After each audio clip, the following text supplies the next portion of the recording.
Colorado Territory, 1885. Two young women step down from a dusty stagecoach into what should have been their new home, their new beginning. Emma Collins clutches a worn letter promising marriage and security in the thriving settlement of Cedar Falls, while her twin sister Grace communicates only through gentle touches and expressive eyes that have never heard a spoken word. Before we jump back in, tell us where you're tuning in from, and if this story touches you, make sure you're subscribed, because tomorrow, I've saved something extra special for you. They had traveled over 1,000 miles from Ohio, carrying nothing but hope and each other, believing they were headed toward prosperity in a booming mountain community. Instead, they find themselves staring at a landscape of devastation where twisted metal and scattered lumber mark the graves of dreams, where the only sound is the rushing water of Cedar Creek that had swept away everything in its path just 3 weeks before. But sometimes destruction clears the ground for something better to grow, and sometimes the person who can help you rebuild speaks a language that only your heart has been waiting to hear. The September morning sun cast long shadows across the Colorado foothills as the weekly stagecoach from Denver rumbled to a stop in what had once been the main square of Cedar Falls. The driver, a weathered man named Jake Morrison who had been making this route for 7 years, shook his head as he surveyed the scene before them. Debris still littered the ground where storefronts had stood, and the creek that had once provided gentle background music to daily life now seemed to mock the survivors with its peaceful babbling. Emma Collins pressed her hand to her stomach, fighting the nausea that had nothing to do with the long journey and everything to do with the sight before her. At 24, she possessed the kind of practical beauty that came from years of hard work and harder decisions. Her auburn hair was pinned back sensibly, and her brown dress, while well-mended, spoke of careful economy rather than fashion. Beside her, Grace Collins sat perfectly still, her identical features arranged in an expression of calm that Emma recognized as her sister's way of processing shock. Grace's hands rested quietly in her lap, but Emma could see the slight tremor in her fingers that indicated her twin was far from the serene figure she appeared to be. "This is Cedar Falls, ladies," Jake announced, though his tone suggested he was as bewildered as his passengers. Or what's left of it. Flash flood came through 3 weeks back, took out near everything in the valley. Emma found her voice. First, as she always did. "Are you certain this is the right place? We were told Cedar Falls was a thriving community with shops, a school, and comfortable homes." Jake consulted the letter she handed him, comparing it to his route sheet. "This here's Cedar Falls, all right, miss. Address matches what you've got written down. But I reckon whoever wrote to you hadn't seen the place since the flood hit." Grace turned to look at Emma, her expressive eyes asking the questions her voice could never speak. In the language of glances and expressions that only twins could fully understand, she was asking whether they should continue on to Denver, whether they had enough money for return passage to Ohio, whether Emma thought their brother would take them back after the harsh words that had driven them away. Emma reached for Grace's hand, squeezing it gently while her mind raced through their limited options. They had used nearly all their savings for the journey west, convinced that marriage to a prosperous settler named Robert Hammond would provide security for both sisters. The carefully worded letters had emphasized Hammond's success in the mining trade and his understanding nature regarding Grace's condition. He had seemed like an answer to prayers when other suitors had fled upon learning that Emma came as part of a pair with a sister who would always need care. "Could you tell us where we might find Mr. Robert Hammond?" Emma asked the driver. "He was expecting us on today's coach." Jake's expression grew more somber. "Bob Hammond was one of the first they found after the waters receded, Miss Creek. Took his cabin clean off its foundation, him inside it. I'm real sorry to be the one telling you." The words hit Emma like a physical blow. Grace, reading the change in her sister's expression, reached for her hand with both of hers, offering silent comfort while seeking reassurance in return. They were truly alone now, stranded in a destroyed settlement with no prospects and no means of escape. "Is there anywhere we might find lodging while we consider our situation?" Emma managed to ask, proud that her voice remained steady despite the chaos in her mind. "Riverside Inn's still standing, mostly," Jake replied, gesturing toward a two-story building that showed obvious flood damage on its lower level but appeared structurally sound. "Martha Fleming runs it. Lost her husband in the flood, but she's kept the place going for folks who've got nowhere else to go." Emma helped Grace down from the coach, and together they gathered their modest belongings: 2 carpet bags, a small trunk containing their mother's dishes, and a carefully wrapped bundle of books that had been their father's pride. Everything they owned in the world could be carried by 2 young women, which suddenly seemed less like freedom and more like desperation. The inn's front door bore water stains halfway up its surface, but it opened easily when Emma knocked.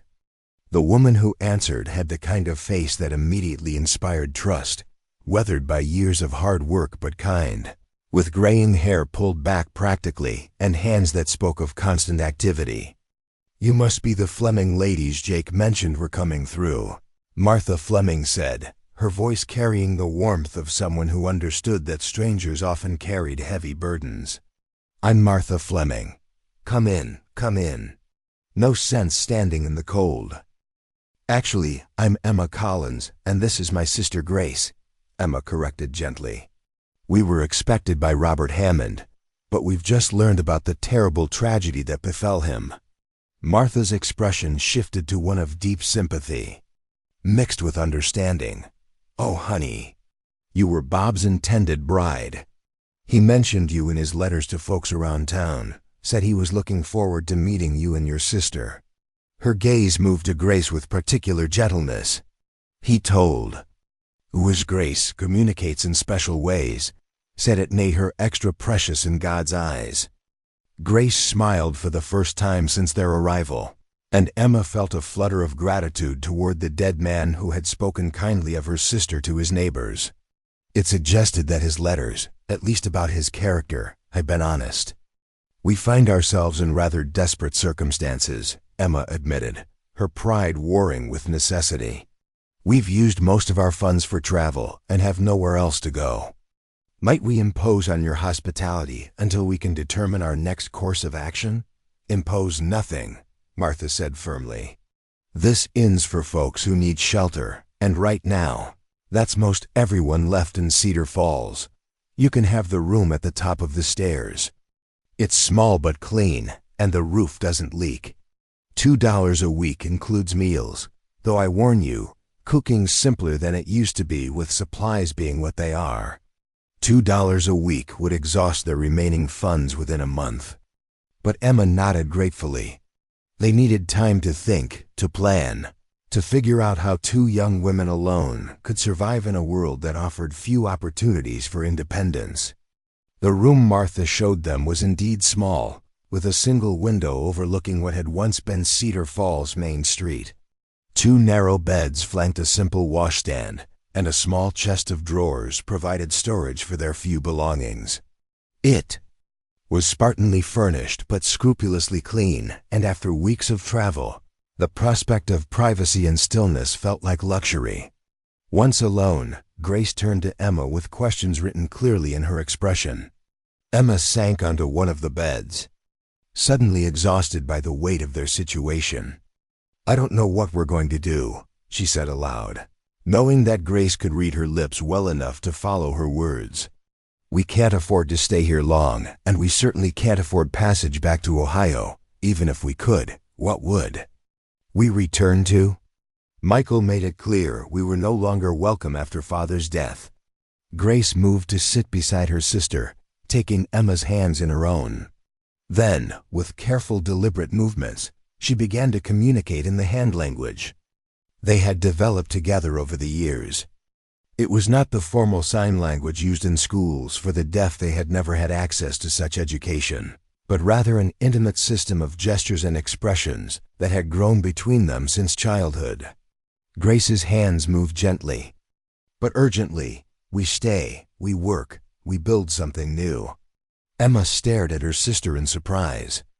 Grace had always been the more cautious of the two, preferring safety and familiar surroundings to adventure or risk. The idea of staying in this devastated settlement seemed the height of foolishness. Yet something in Grace's expression suggested she saw possibilities that Emma had missed. "How can we build anything here?" Emma asked. "Look around us, Grace. This place is destroyed.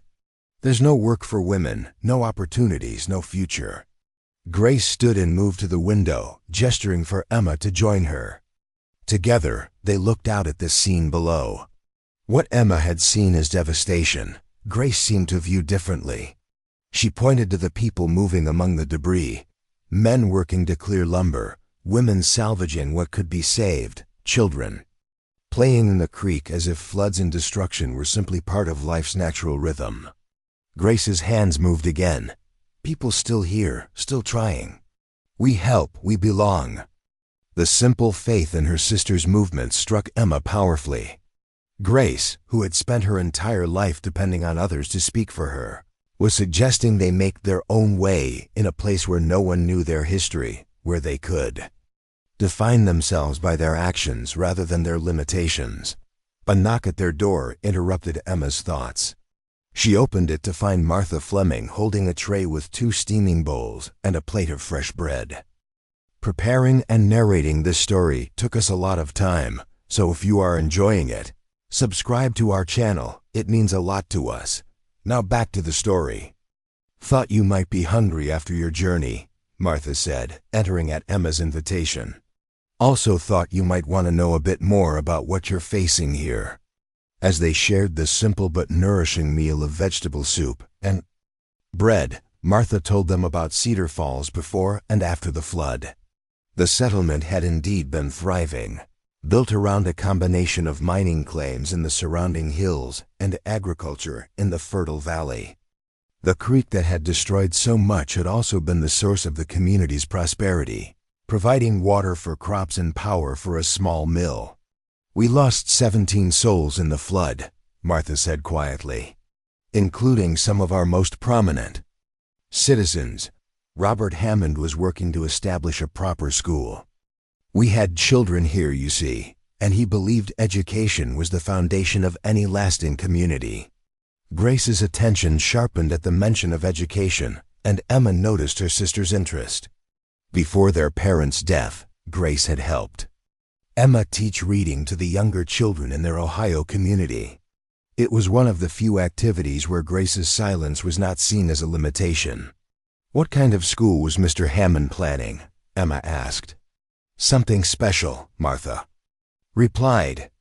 "See, we had several families with children who couldn't hear proper, and Bob had been corresponding with institutions back east about methods for teaching such children.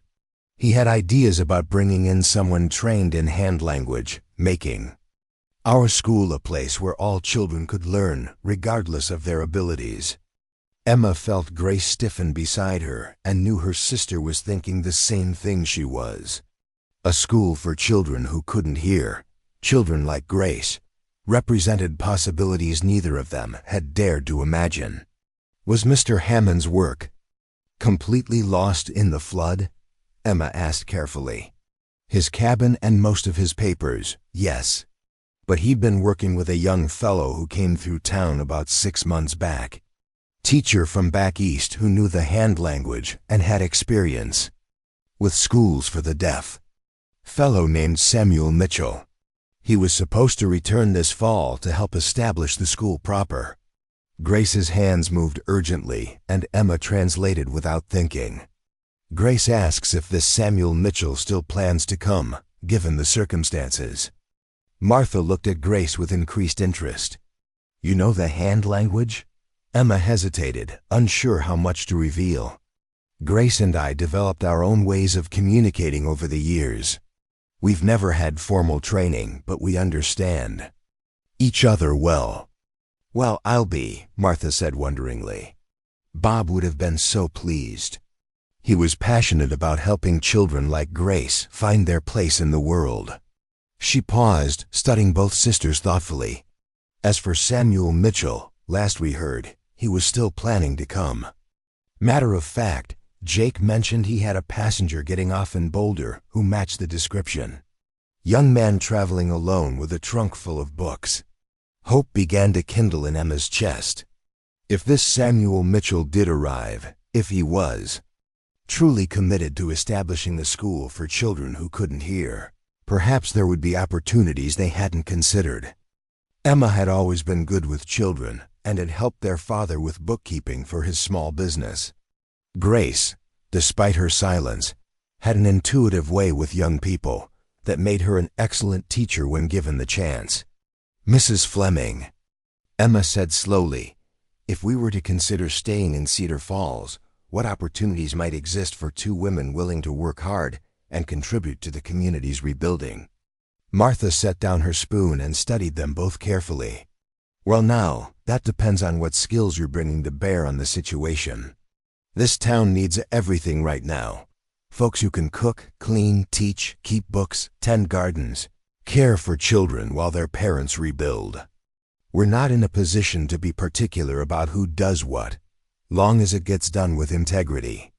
Grace's hands moved again, and Emma found herself translating before considering whether she should reveal so much. Grace says we both can read and write well, that we've helped teach children before, and that we're not afraid of hard work. Is that so? Martha's eyes twinkled with something that might have been relief. Because I'll tell you something. This inn's been running me ragged since my Herman passed.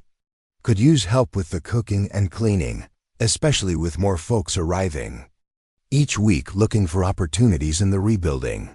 And if that schoolteacher fellow does show up, he's going to need all the assistance he can get establishing a proper school in a place where the closest thing we have to a classroom is the back room of what used to be the general store. Emma looked at Grace, seeing her own thoughts reflected in her sister's expressions. They could stay. They could work. They could build something that had never existed in their old life.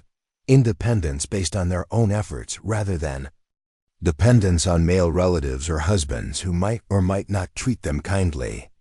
What would such work pay? Emma asked practically. Room, board, and $1 a week to start, Martha replied.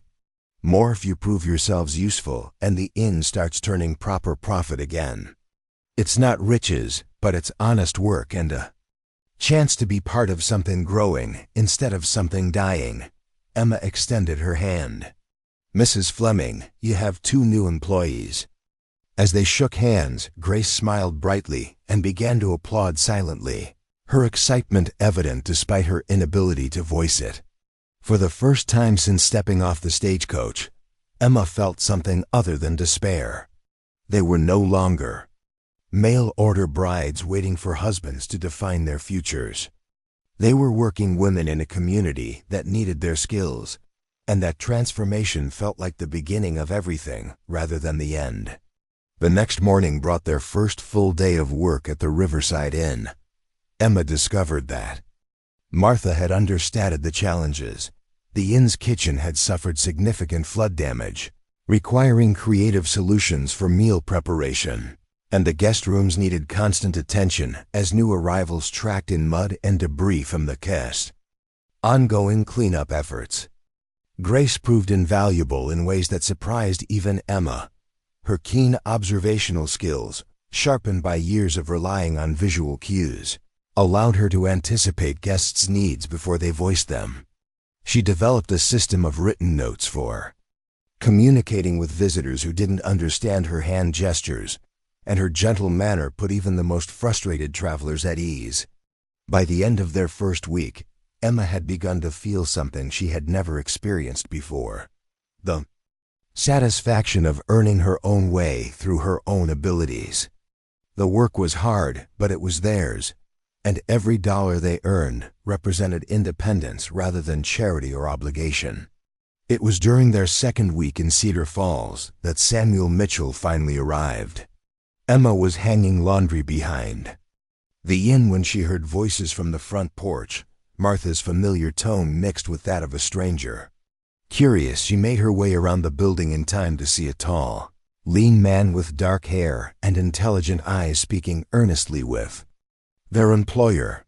He was younger than she had expected, perhaps 30, with the kind of face that suggested both seriousness of purpose and genuine warmth. His clothes marked him as educated, but not wealthy, well-made but practical, suitable for frontier life but clearly tailored by someone who understood quality. Most remarkably, as he spoke with Martha, his hands moved in graceful, deliberate patterns that Emma recognized as intentional communication, though more formal and structured than anything she and Grace had developed. "Emma," Martha called. Noticing her approach, "Come meet Samuel Mitchell. He's the schoolteacher I mentioned, finally arrived to help us establish proper education for our children." Samuel turned toward her, and Emma was struck by the directness of his gaze. There was an intensity to his attention that suggested he was accustomed to reading faces and expressions for information others might miss. "Miss Collins," he said, extending his hand. "Mrs. Fleming has been telling me about you and your sister.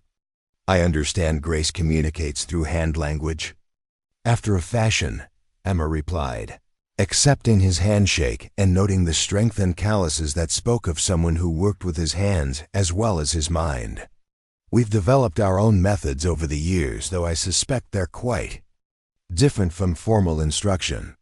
"All communication is valid communication," Samuel said firmly. "What matters is that it serves those who use it. I'd very much like to meet Grace, if she's amenable to it." Emma felt a flutter of something that might have been protectiveness. Grace had endured too many encounters with well-meaning people who saw her silence as a problem to be fixed rather than simply a different way of existing in the world. "Grace doesn't consider herself in need of fixing," she said carefully. Samuel's expression shifted to one of understanding mixed with something that looked like approval. "Nor should she. The world's understanding needs expanding, not the people, who already understand it perfectly well in their own ways." The response was so exactly what Emma had hoped to hear that she found herself smiling genuinely for the first time since their arrival. "In that case, I think Grace would very much like to meet you. She's inside, helping Mrs. Fleming prepare dinner." When they entered the inn's main room, Grace was indeed helping Martha, efficiently setting tables while keeping an eye on the kitchen to ensure nothing required immediate attention. She looked up as they entered, her gaze moving quickly from Emma's face to the stranger beside her. Emma gestured to gain Grace's attention fully, then spoke while her hands moved in their familiar patterns. "Grace, this is Samuel Mitchell, the teacher Mrs. Fleming mentioned. He's here to establish the school for children like you." Samuel stepped forward, and to Emma's amazement, his hands began to move in formal, clearly structured patterns as he spoke. "Hello, Grace. I'm very pleased to meet you. Emma tells me you're an excellent teacher yourself." Grace's eyes widened with wonder and delight. For a moment, she simply stared at Samuel's moving hands, then her own hands began to respond. Her movements were different from her usual communication with Emma, more hesitant, but clearly attempting to match Samuel's formal structure. Samuel's face lit up with genuine pleasure as he watched Grace's efforts. "Your foundation is excellent," he said, continuing to sign as he spoke. "You have natural understanding of spatial relationships and visual communication that many people struggle to develop." Emma found herself holding her breath as she watched this remarkable exchange. For the first time in her life, Grace was communicating directly with someone other than Emma, and that someone was treating her silence not as a limitation, but as a different kind of fluency. "Could you teach me?" Grace's hands asked, her movements growing more confident. "Could you teach me?" Samuel responded in kind. "I suspect your methods might be more effective than some of the formal approaches I learned back east. Communication systems work best when they grow from the needs of the people using them." Martha, who had been watching this exchange with growing amazement, clapped her hands together softly. "Well, I do believe this is the beginning of something remarkable." Samuel, you'll be staying here at the inn while you get the school established. If you have room for me, Samuel replied. Though I should warn you, I've brought rather a large collection of books and educational materials. My trunk may require its own room. Books are always welcome here, Emma said. Grace and I are both fond of reading, and I imagine the children will be as well once they have the opportunity. Samuel's gaze shifted to Emma with renewed interest. You're educators as well? Informal ones, Emma replied modestly.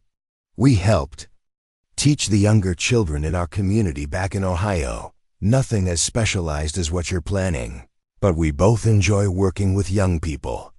Would you consider joining me in this endeavor?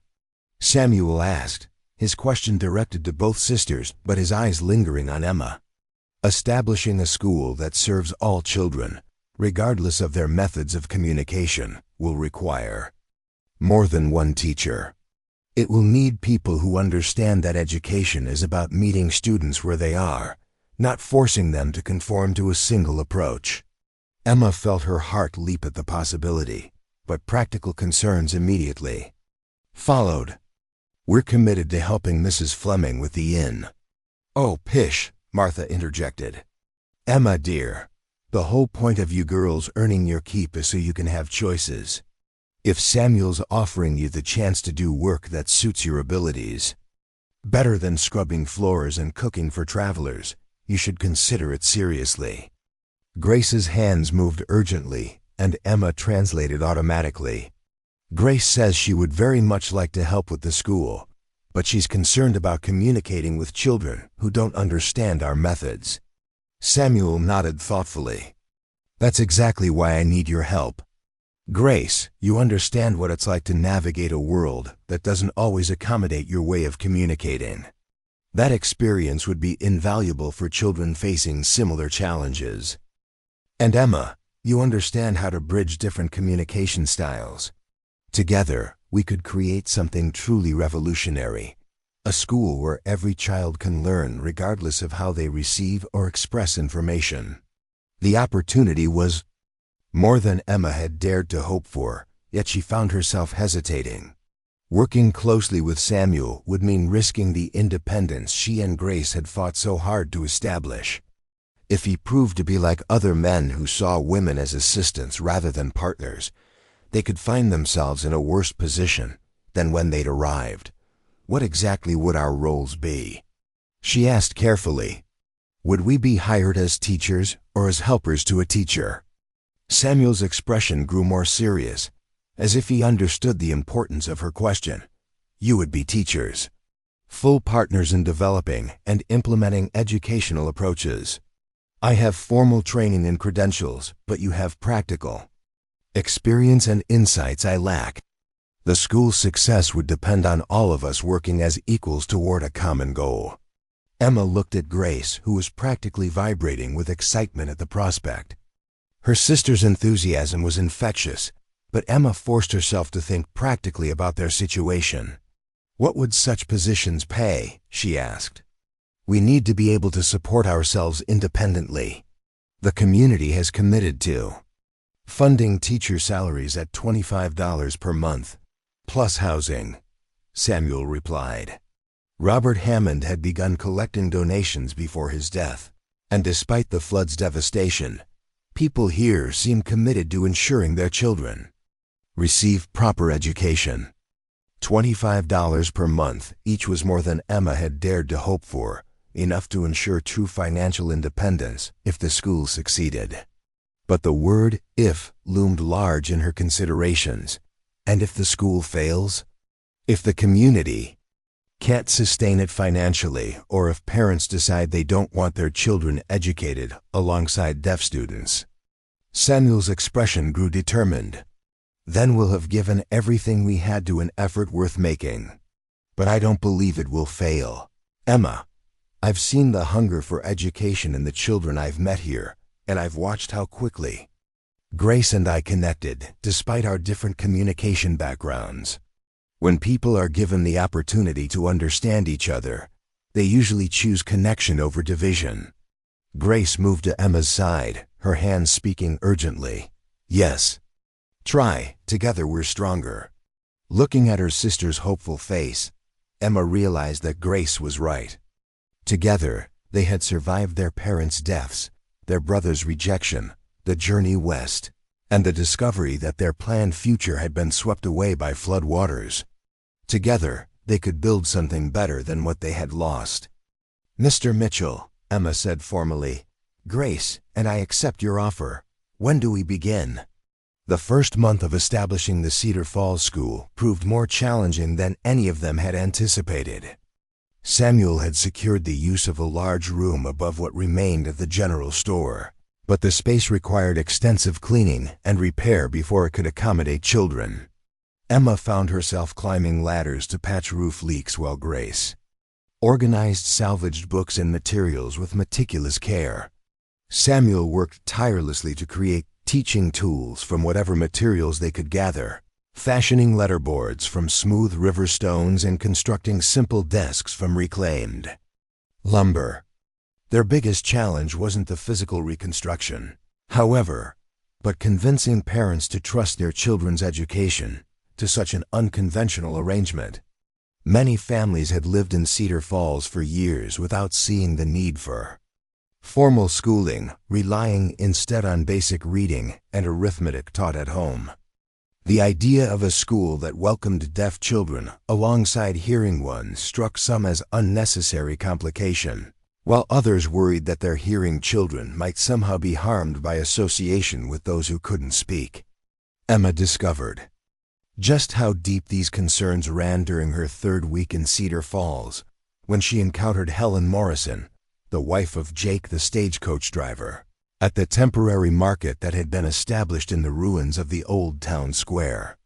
Helen was a sharp-faced woman with opinions as firmly set as her permanently pursed lips, and she wasted no time in sharing her thoughts about the proposed school. "I hear you and your sister are planning to teach our children alongside those poor deaf youngsters," Helen said without preamble as Emma selected vegetables from a farmer's modest display. "Seems to me like mixing oil and water. Regular children need proper instruction, not whatever hand-waving nonsense accommodates the afflicted ones."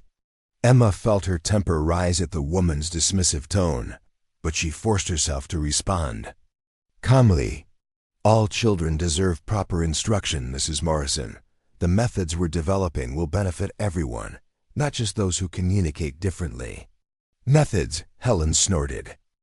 "Fancy word for making excuses. My Jake tells me that teacher fellow is filling children's heads with ideas about talking with their hands instead of learning to speak properly. What good will that do them in the real world?" Before Emma could respond, a small voice piped up from behind Helen's skirts. "Mama, can I learn the hand talking too? Jenny Fletcher showed me how to say hello, and it was fun." Helen's daughter Sarah, perhaps 7 years old, emerged from her hiding spot with the fearless curiosity that characterized children everywhere. Her bright eyes and eager expression suggested she had been listening to adult conversations about the school with considerably more interest than her mother realized. "Sarah Morrison, you mind your own business," Helen scolded. "And don't go bothering the Fletcher girl with such nonsense. Her condition is sad enough without encouraging it." Emma knelt down to Sarah's level, her heart breaking for Jenny Fletcher, whoever she was, who apparently faced disapproval for her natural way of communicating. "Hand-talking isn't nonsense, Sarah. It's a beautiful language that lets people share thoughts and feelings just like spoken words do." "Can you show me?" Sarah asked eagerly, ignoring her mother's sharp intake of breath. Emma glanced up at Helen, whose expression had grown thunderous, then made a quick decision. She formed the hand shape for friend and showed it to Sarah, then guided the little girl's fingers into the correct position. "This means friend," Emma explained. "When you make this sign, you're telling someone they matter to you." Sarah's face lit up with delight as she practiced the sign, then immediately turned to show her mother. "Look, Mama, I can say friend without talking."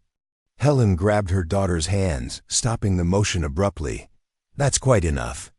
"Sarah, we're going home immediately." She turned to Emma with fury blazing in her eyes. "How dare you encourage such behavior? My daughter is perfectly normal and doesn't need your peculiar influences." As Helen dragged poor Sarah away, Emma heard the little girl asking plaintively why she couldn't learn the pretty hand language, only to be shushed firmly by her mother. The encounter left Emma feeling frustrated and sad, but also more determined than ever to prove that communication through signing could enrich rather than diminish children's educational experience. She returned to the school building to find Samuel and Grace working together to arrange the few donated books they had managed to collect. Grace looked up as Emma entered, immediately reading the tension in her sister's expression. "Problems with parents already?" Samuel asked, noting Emma's troubled demeanor. Helen Morrison made her position quite clear regarding the mixing of deaf and hearing children. Emma replied, settling onto one of the makeshift benches they had constructed. "She seems to believe that learning sign language will somehow damage her daughter's ability to speak normally." Samuel nodded grimly. "I've encountered similar attitudes in every community where I've tried to establish inclusive education. Fear of difference runs deep, especially when parents are already struggling with so many challenges." He gestured toward the window where the ongoing cleanup efforts were visible. People dealing with loss and uncertainty often resist anything that seems to complicate their lives further. Grace's hands moved in the formal sign language she had been learning from Samuel, her skills improving dramatically with daily practice. Children want to learn. Parents fear change. "Exactly," Samuel agreed. "Which is why we need to prove our approach works before we can expect widespread acceptance. We need early successes that demonstrate the value of inclusive education." Emma considered this challenge as she watched Grace and Samuel communicate effortlessly in their shared language. The ease of their interaction, the respect and understanding that flowed between them, stood in stark contrast to the fear and prejudice she had encountered from Helen Morrison. "What if we started with just a few children?" she suggested. "Families who are genuinely interested in what we're offering, rather than trying to convince skeptics from the beginning." "Do we have any such families?" Samuel asked. Emma realized she didn't know. In their focus on preparing the physical space and developing curriculum, they hadn't spent much time getting to know the community's individual families and their specific needs. "Perhaps we should find out," she said. "Grace and I could visit homes, meet the children, talk with parents about their educational goals." Samuel's expression brightened. "Excellent idea. Personal connections will serve us better than any amount of theoretical explanation. People need to see that you're real educators who care about their children's success, not outsiders trying to impose foreign ideas." Grace signed something that made Samuel smile, and Emma asked for translation. "She suggests we invite families to visit the school before we officially open," Samuel explained. "Let children explore the space, try some activities, see what learning here might actually involve." "A sort of preview day," Emma mused. "That could work, especially if we can demonstrate how signing enhances rather than replaces traditional learning." They spent the rest of the afternoon planning their community outreach efforts. Samuel would focus on families with deaf children, using his credentials and experience to address concerns about specialized education. Emma would approach families with hearing children, emphasizing the practical benefits of inclusive education and the advantages of learning multiple communication methods. Grace, they decided, would be their secret weapon. Her genuine warmth and obvious intelligence, combined with her ability to communicate both through signing and writing, would demonstrate to parents that deaf individuals were fully capable of contributing meaningfully to educational environments. Their first planned visit was to the Fletcher family, who had a daughter, Jenny, that Helen Morrison had mentioned disparagingly. Samuel had learned from Dr. Porter that Jenny was about 9 years old and had been born deaf, though her parents had been somewhat isolated since the flood and hadn't yet approached the school about enrollment. The Fletcher homestead lay about 2 miles east of town, in an area that had been spared the worst of the flood damage. As they approached in Samuel's borrowed wagon, Emma could see that the family had managed to maintain a tidy, productive small farm despite the challenges facing the broader community. Chickens pecked in the yard, a vegetable garden showed signs of careful tending, and smoke rose cheerfully from the cabin's chimney. A woman emerged from the house as they pulled up, wiping her hands on her apron and calling over her shoulder to someone inside. Margaret Fletcher appeared to be in her 30s, with prematurely gray hair and the kind of weathered face that spoke of outdoor work and constant worry. Her expression was curious but cautious as she approached their wagon. "Mrs. Fletcher?" Samuel called. "I'm Samuel Mitchell, and these are Emma and Grace Collins. We're working to establish the school in Cedar Falls, and hoped we might speak with you about your daughter, Jenny." Margaret's expression immediately became guarded. "What about Jenny?" Emma recognized the defensive posture of a mother who had grown accustomed to protecting her child from others' judgments and limitations. "We understand Jenny is a bright girl who would benefit from formal education," Emma said gently. "We're hoping to learn more about her interests and abilities so we can serve her needs effectively." "Jenny doesn't need serving," Margaret replied sharply. "She's perfectly fine as she is." Grace climbed down from the wagon and approached Margaret with her characteristic calm confidence. She wrote quickly on a small slate she carried, then showed it to the older woman. "I'm deaf too. Jenny isn't broken. Education helps her grow stronger." Margaret stared at the slate, then at Grace, surprise replacing defensiveness in her expression. "You're like Jenny?" Grace nodded and wrote again. Different communication, same intelligence, same dreams. Before Margaret could respond, a young girl burst from the cabin, having apparently spotted the visitors through the window. Jenny Fletcher was a compact, energetic child with her mother's practical clothes and her father's bright, inquisitive eyes. She stopped short when she saw Grace, her gaze immediately focusing on the older woman's hands. Grace smiled and began to sign, her movements slow and clear. "Hello, Jenny." "I'm Grace. Are you happy to meet new friends?" Jenny's eyes widened with wonder and delight. She had clearly never encountered another person who used hand language, and her excitement was infectious. She began to gesture frantically, using a combination of home signs and natural expressions that Grace seemed to understand instinctively. "What is she saying?" Margaret asked, her voice tight with emotions Emma couldn't identify. Grace wrote on her slate while continuing to respond to Jenny's animated communication. "She asks if I live here now. She wants to know if there are others like us. She says she dreams about school but thought it was impossible." Margaret's composure cracked and tears began to stream down her face. We've never met anyone else who could talk with her like that. We tried to learn her gestures, but it's not the same as having someone who truly understands." Samuel approached carefully, his own hands moving as he spoke.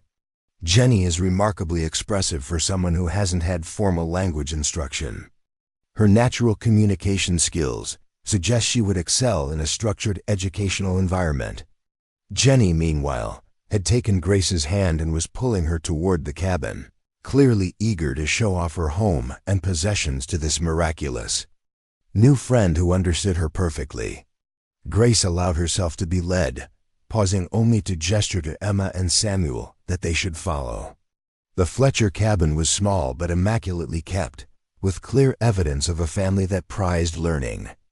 Despite their isolation, books lined makeshift shelves, children's drawings covered one wall, and a slate board hung near the kitchen table where Jenny apparently practiced her letters.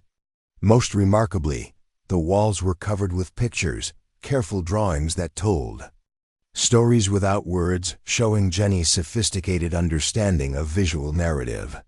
"She draws constantly," Margaret explained, noting their attention to the artwork. She creates these stories and acts them out for us. We understand most of what she's trying to communicate, but I've always worried that she needs more than we can give her." Grace was examining the drawings with obvious admiration, and she wrote on her slate to show Margaret, "Jenny is artist and storyteller. School will help her share stories with world." Emma studied the pictures more closely and realized that Jenny had created a complex visual language system that went far beyond simple illustration. The drawings showed sophisticated understanding of sequence, character development, and emotional expression. "These are remarkable," Emma said honestly. "Jenny has natural teaching abilities. She could help other children learn to express themselves visually, while she learns new ways to communicate through formal sign language and written work." Margaret looked at Emma sharply. "You really think she could help teach others?" "I'm certain of it," Samuel interjected.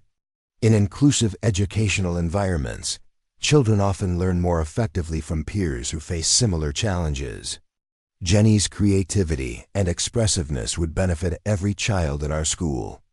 Jenny had been watching their conversation with intense focus, reading lips and expressions with the skill of someone accustomed to gathering information from visual cues. Now she tugged on her mother's skirt and began to gesture urgently. "She wants to know if she can really go to school with other children," Margaret translated, her voice thick with emotion. "She's been begging us to let her try, but we assumed no school would want a child who can't speak." Grace wrote rapidly, "Jenny speaks beautifully. She speaks with hands, with pictures, with heart. All children should learn her. Languages too."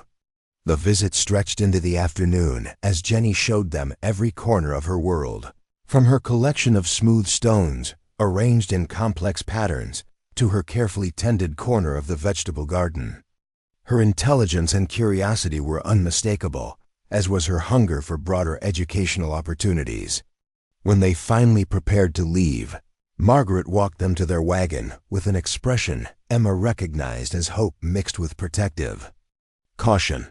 If we let Jenny attend your school," Margaret said slowly, "what exactly would her days look like? How would you handle children who might not understand her ways?"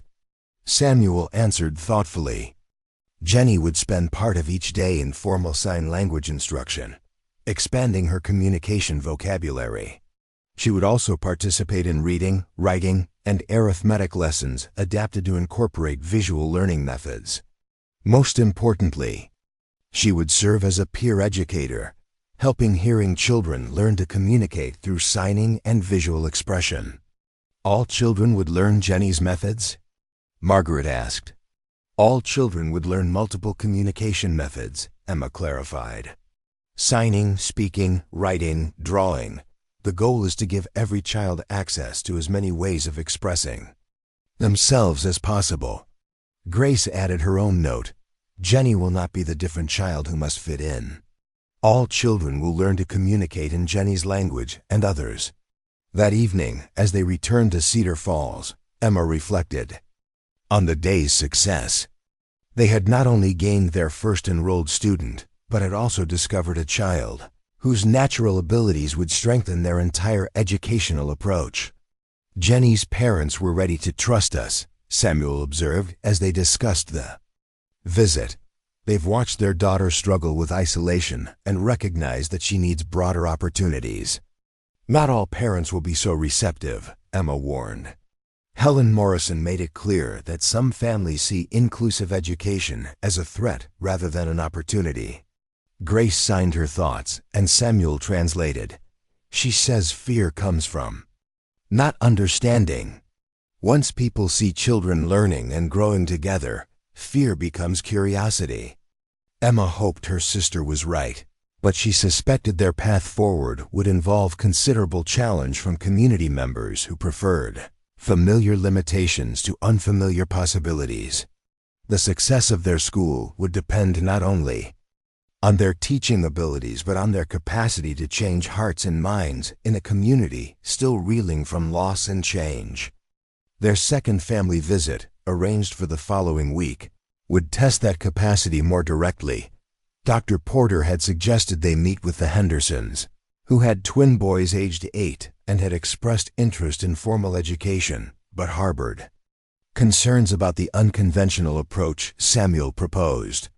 James Henderson owned one of the few businesses in Cedar Falls that had survived the flood relatively intact, a leather-working shop that served ranchers throughout the surrounding area.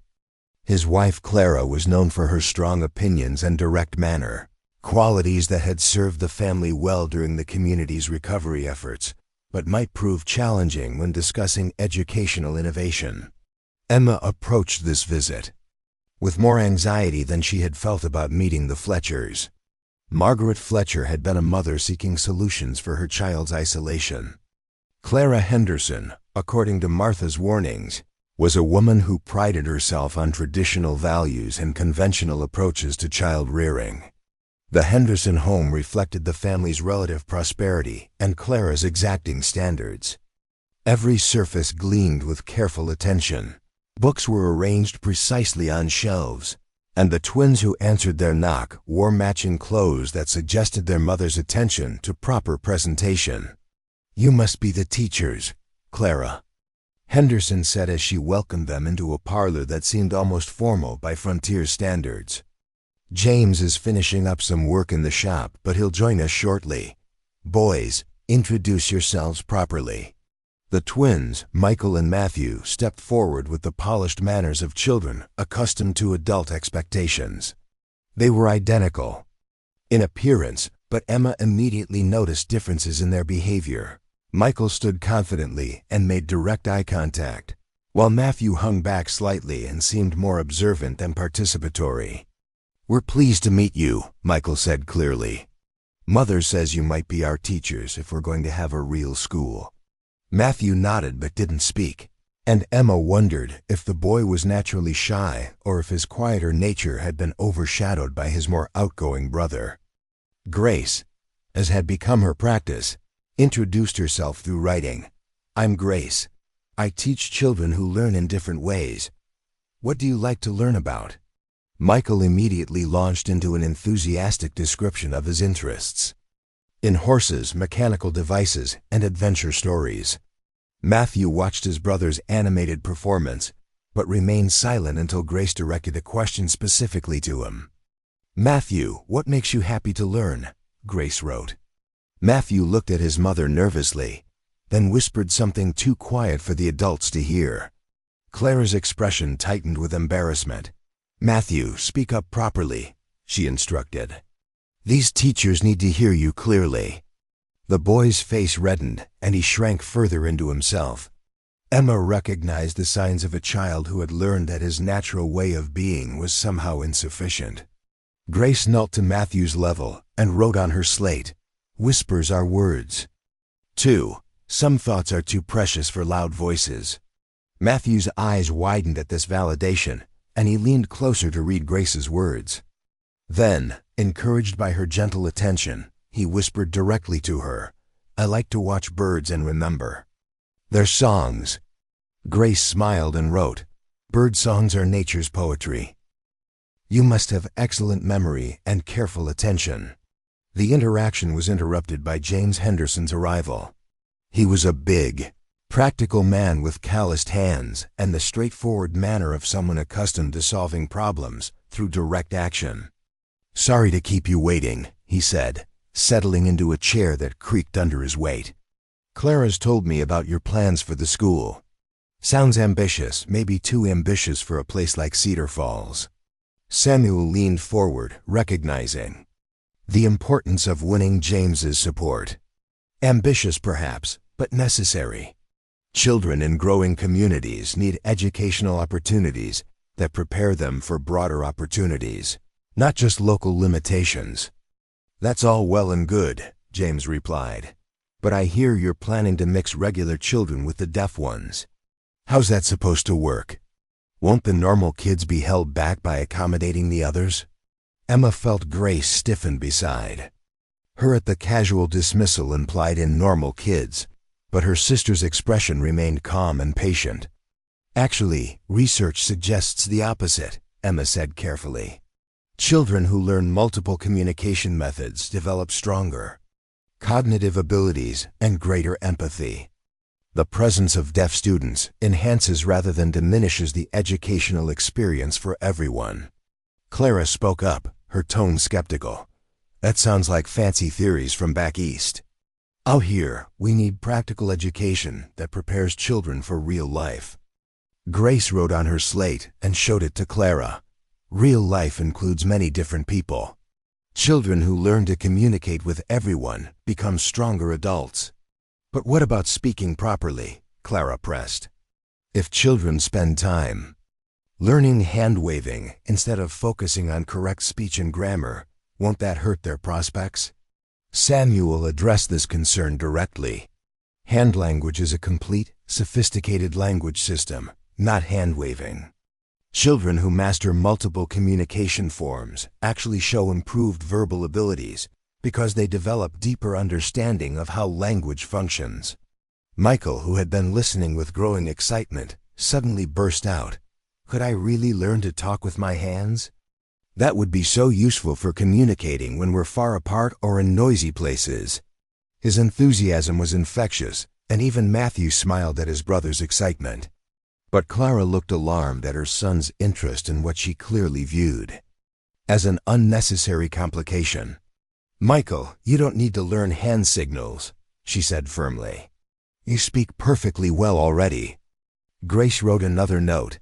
Perfect speaking becomes even more perfect when supported by other languages. Children with more ways to communicate become more confident, not less. James studied Grace's note thoughtfully. You really think learning this hand language would help my boys become better at regular talking too? I've seen it happen repeatedly, Samuel confirmed. Children who understand how visual spatial language works develop stronger understanding of grammar, vocabulary, and abstract concepts. The skills complement rather than compete with each other. Emma decided to try a more practical approach. Mr. Henderson, what skills do you most want your sons to develop for their future success? James considered this. Problem solving. Ability, clear thinking. The capacity to work with all kinds of people. Confidence in new situations. Those are exactly the skills that inclusive education develops, Emma replied. Learning alongside children who communicate differently teaches adaptability, patience, and creative problem solving.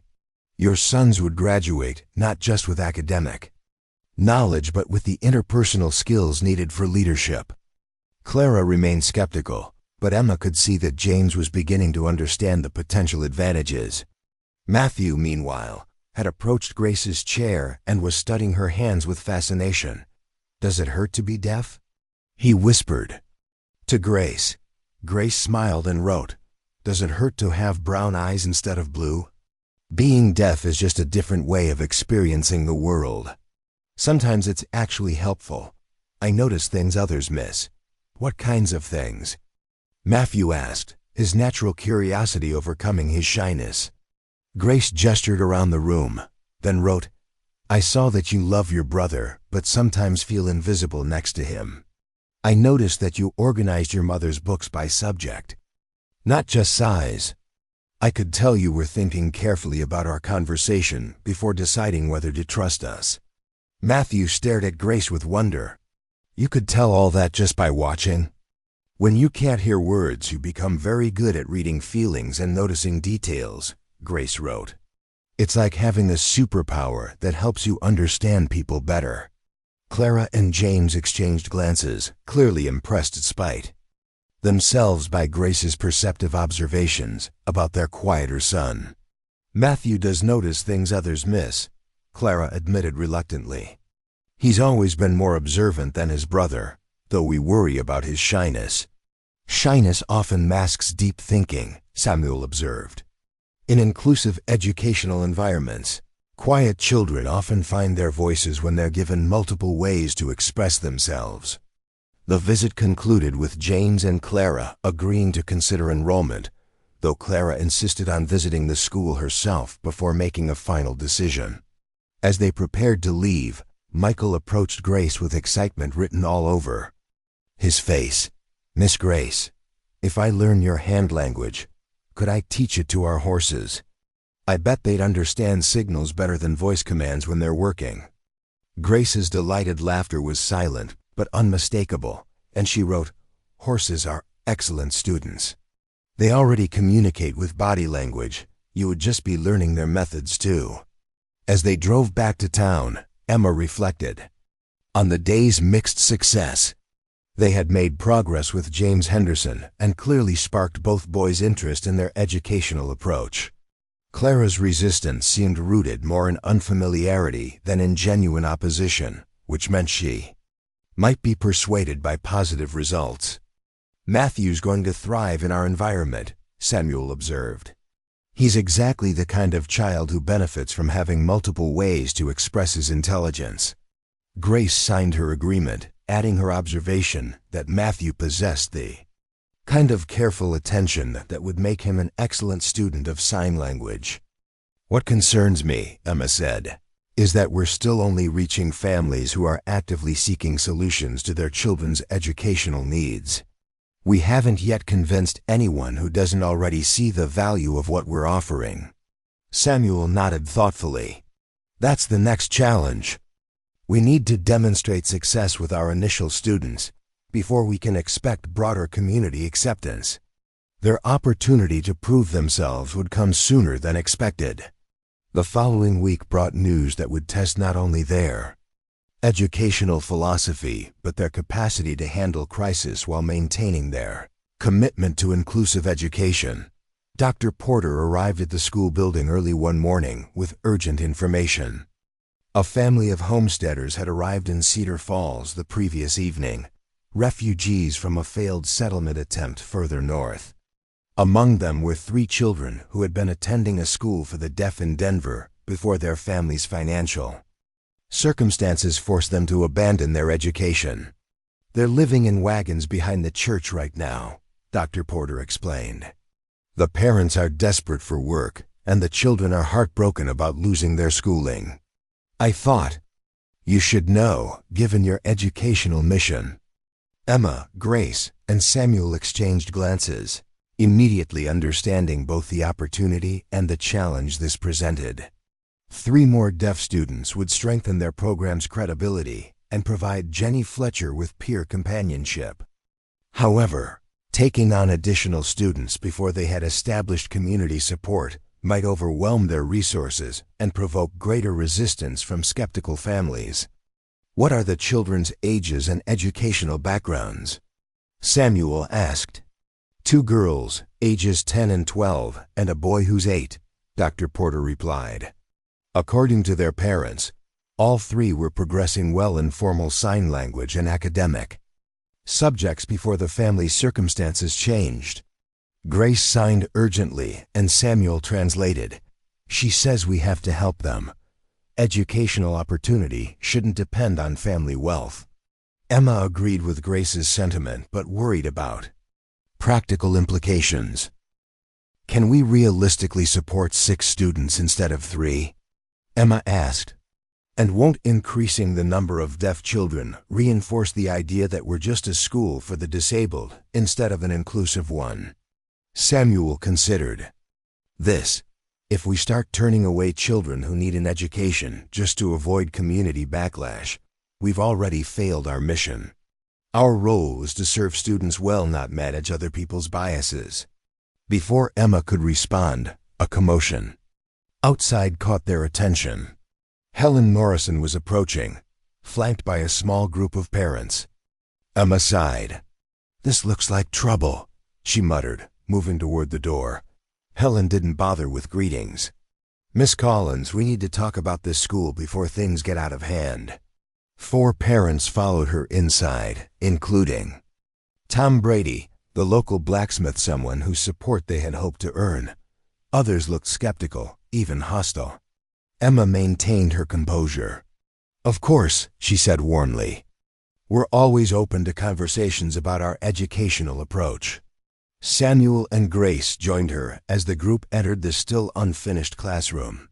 Some of the parents stared at Grace uneasily, others eyed the unorthodox teaching materials.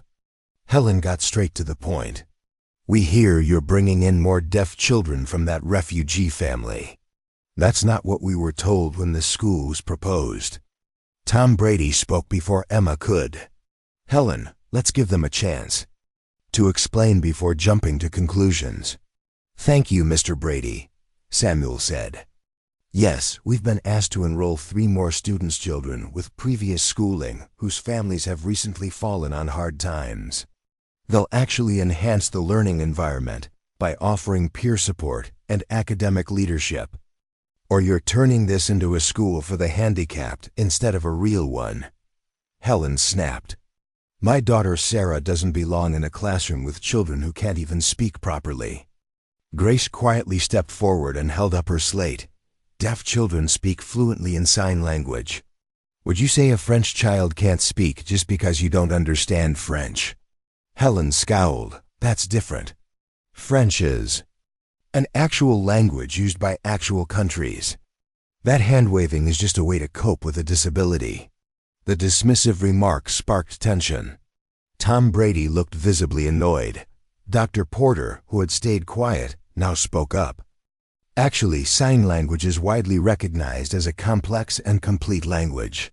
Universities across the country are studying it as a formal linguistic system. Another parent, a woman Emma didn't recognize, asked hesitantly, but won't learning sign language hold children back in traditional academics? What if this experimental method puts them at a disadvantage? Samuel addressed her directly. Studies show that students who learn multiple forms of communication outperform others in problem-solving and adaptability. It doesn't hold them back, it sets them ahead. Emma shifted to a personal example. Mrs. Morrison, when Sarah learned how to sign friend, how did she respond? Helen bristled. She thought it was a game. Children get excited about all kinds of nonsense. But did she feel more confident communicating afterward? Emma asked gently. Before Helen could answer, Tom Brady spoke up. My nephew learned some signing from a deaf carpenter in Denver. Said it made him better at understanding people, not just their words, but what they meant. Emma seized the moment. That's what we see too. Children who learn different communication tools become more observant, empathetic, and effective in all their relationships. Grace wrote another message. Jenny Fletcher tells stories and drawings. Michael Henderson notices everything. Matthew whispers poems about birds. Every child has their own language. School should help them find all of them, not just one. The unfamiliar woman read Grace's slate and looked up. That's Carolyn you're talking about, isn't it? She's always been quiet, but when she opens up, she surprises us. Emma nodded. Quiet children often carry the deepest thoughts. At our school, Caroline would have options: writing, speaking, drawing, signing, so she can express each idea in the way that feels most natural. She struggles in group settings, Caroline's mother admitted. She just needs more time to process than other kids. Sensing she was losing ground, Helen made one final attempt. All this sounds lovely, but what happens when these children enter the real world? Will colleges accept them? Will anyone hire people who need special treatment to communicate? Samuel didn't hesitate. Inclusive education produces students who are adaptable, creative, and strong in cross-cultural communication skills that modern employers and universities value highly. This isn't coddling. It's preparing them for a complex world. Tom Brady nodded. Makes sense. The world's changing fast. Kids who can navigate differences are going to do better than those who can't. Dr. Porter added, I've spoken with colleagues across the region. Inclusive models aren't just ethical, they're effective. The results speak for themselves. The discussion continued for over an hour, with parents asking about curriculum, routines, and long-term success. Most seemed genuinely curious, not just critical. Even Helen, though unconvinced, recognized that support for her resistance was waning. I still have concerns, she said finally, but I suppose time will tell whether this works the way you claim. After the group departed, Tom Brady lingered. "Don't let Helen discourage you," he said. "She doesn't speak for most of us. Frankly, we all know how little the old system did for our generation. If you can offer something better, especially for kids who don't fit the mold, you'll earn the town's support." As the teachers sat in the quiet classroom, reflecting, Emma summarized their new reality. Some families are cautiously supportive, others are still skeptical, and most are just watching to see what we actually deliver. Grace signed her thoughts, and Samuel translated. "She says every important change meets resistance. The question is whether we believe in it enough to keep going." Samuel nodded. "I've seen inclusive education change lives. And once the community sees these children learning and thriving together, they'll become our strongest advocates." Emma felt her own conviction strengthening. "Then we move ahead. We enroll all 6 children and focus on building a classroom that proves our point through results.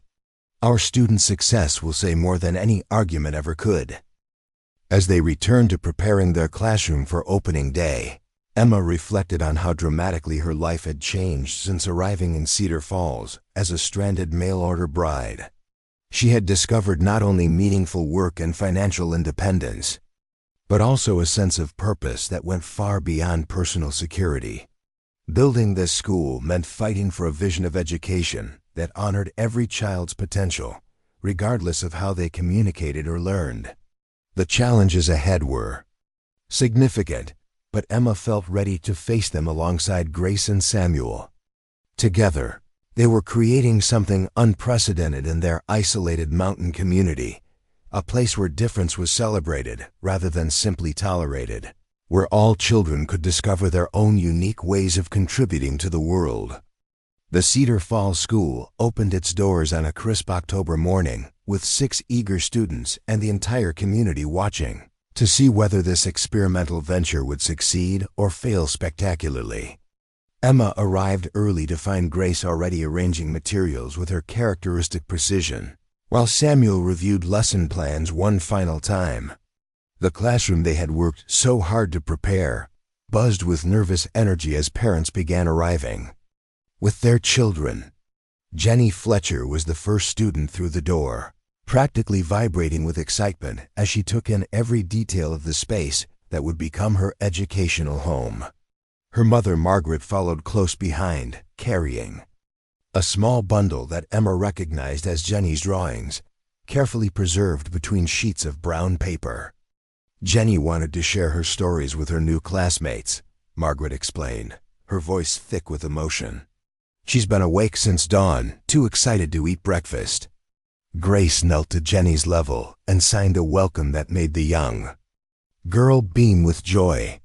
The easy communication between them served as a powerful demonstration for the other parents who were beginning to gather, showing the natural fluency that could develop when sign language was treated as a legitimate means of expression rather than a disability to be managed.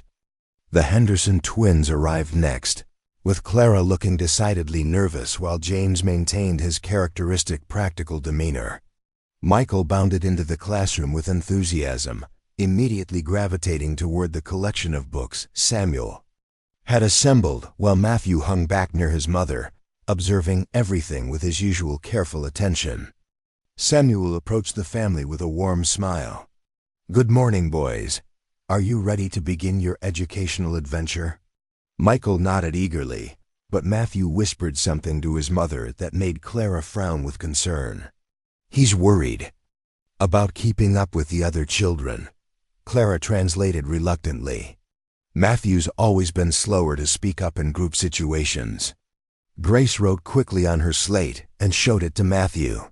"The best students are the ones who think before speaking.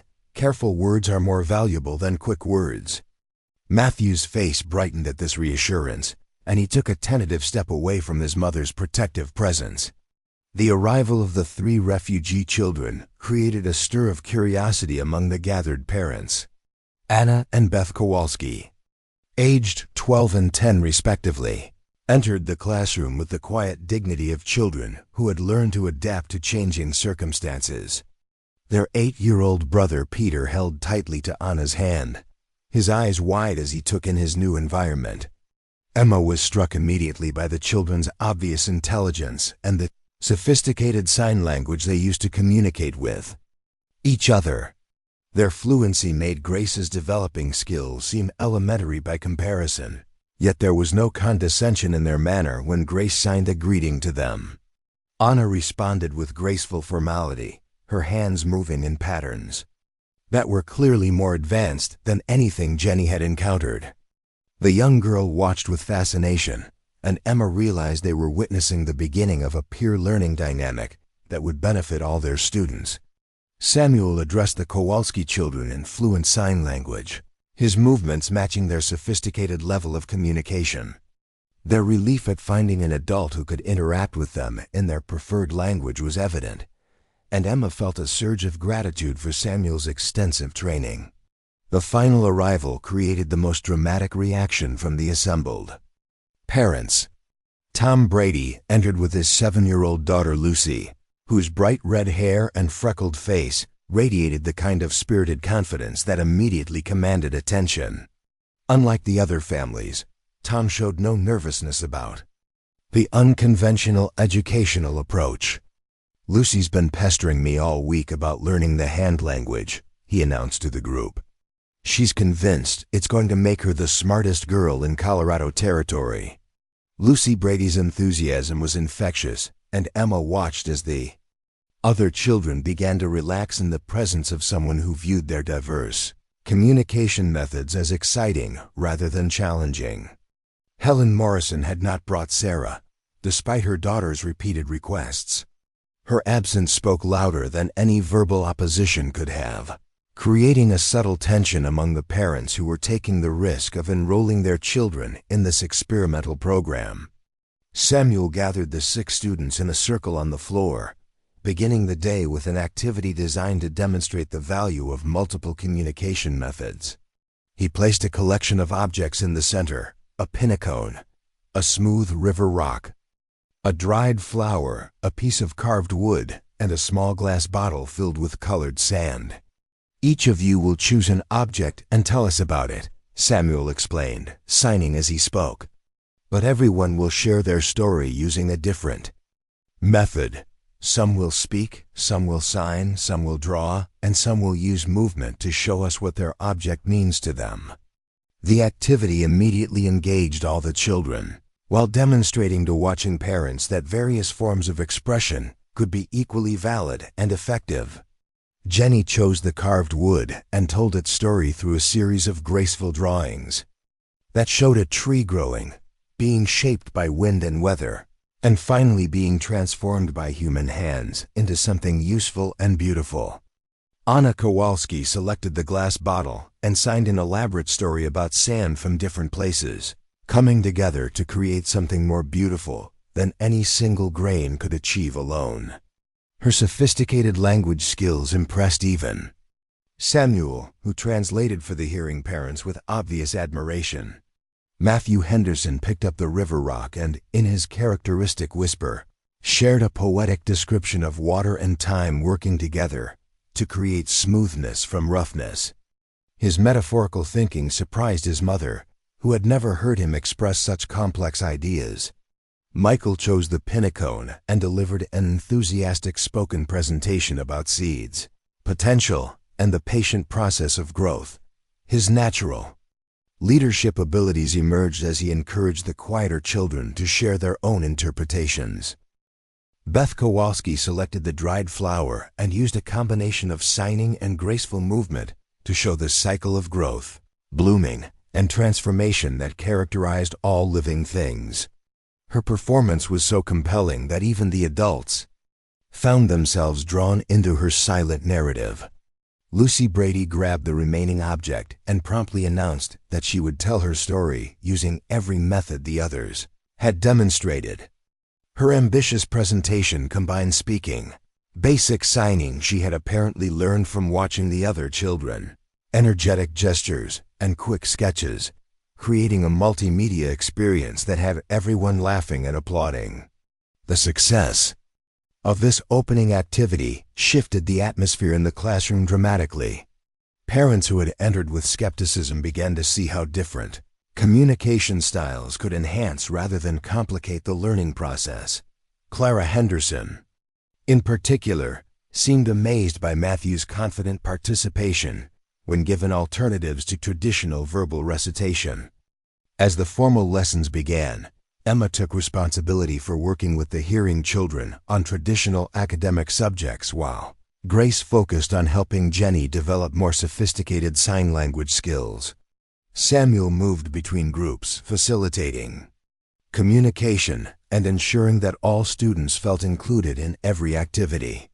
The morning's reading lesson provided another opportunity to demonstrate inclusive teaching methods. Samuel had selected a story about a group of animal friends who each possessed different abilities and worked together to solve problems. As he read aloud, Grace simultaneously interpreted the story into sign language for the deaf students, while Emma encouraged the hearing children to participate through questions and discussion. "Why do you think the rabbit's speed was important to solving the problem?" Emma asked the group. Michael's hand shot up immediately. "Because sometimes being fast is exactly what you need, even if other times being slow and careful is better." Matthew nodded thoughtfully and added in his quiet voice, "Each animal was special in different ways, like how each of us learns differently, but we're all smart." Anna signed a response that Samuel translated. "She says the animals were stronger together because they could understand each other's different languages and abilities." Jenny had been following the story through Grace's interpretation, and now she gestured urgently to her teacher. Grace nodded and spoke for her. "Jenny wants to draw the next part of the story before we read it, to show what she thinks will happen." The suggestion delighted the other children, who eagerly gathered around as Jenny quickly sketched her prediction. Her drawing showed the animal friends teaching each other their special skills, creating a community where everyone could contribute their unique abilities. Samuel smiled as he continued reading, revealing that Jenny's prediction was remarkably close to the story's actual conclusion. Her success reinforced the value of visual thinking and demonstrated that nonverbal students could contribute meaningfully to literary discussions. The mathematics lesson that followed created new opportunities for collaborative learning. Samuel introduced concepts using manipulative materials that allowed students to explore numbers through touch and movement, as well as visual representation. The deaf students' sophisticated understanding of spatial relationships proved advantageous in geometry concepts, while the hearing students' verbal processing skills helped with arithmetic explanations. Peter Kowalski, the youngest student, surprised everyone by demonstrating an intuitive understanding of mathematical patterns that exceeded his chronological age. His ability to visualize complex relationships compensated for his limited reading skills, showing how diverse learning strengths could emerge when children were given multiple ways to engage with academic content. Lucy Brady's competitive nature drove her to master basic sign language with remarkable speed. Motivated by her determination to communicate directly with her deaf classmates rather than relying on interpretation. Her progress inspired the other hearing children to increase their own efforts, creating a positive peer pressure that benefited everyone. The most significant challenge of the opening day came during the lunch break, when several community members gathered outside the school building to observe the children's interactions. Emma noticed Helen Morrison among the spectators, her expression skeptical as she watched the mixed group of students playing together in the small yard behind the building. What the observers saw was a remarkably harmonious group of children who had quickly developed their own communication strategies.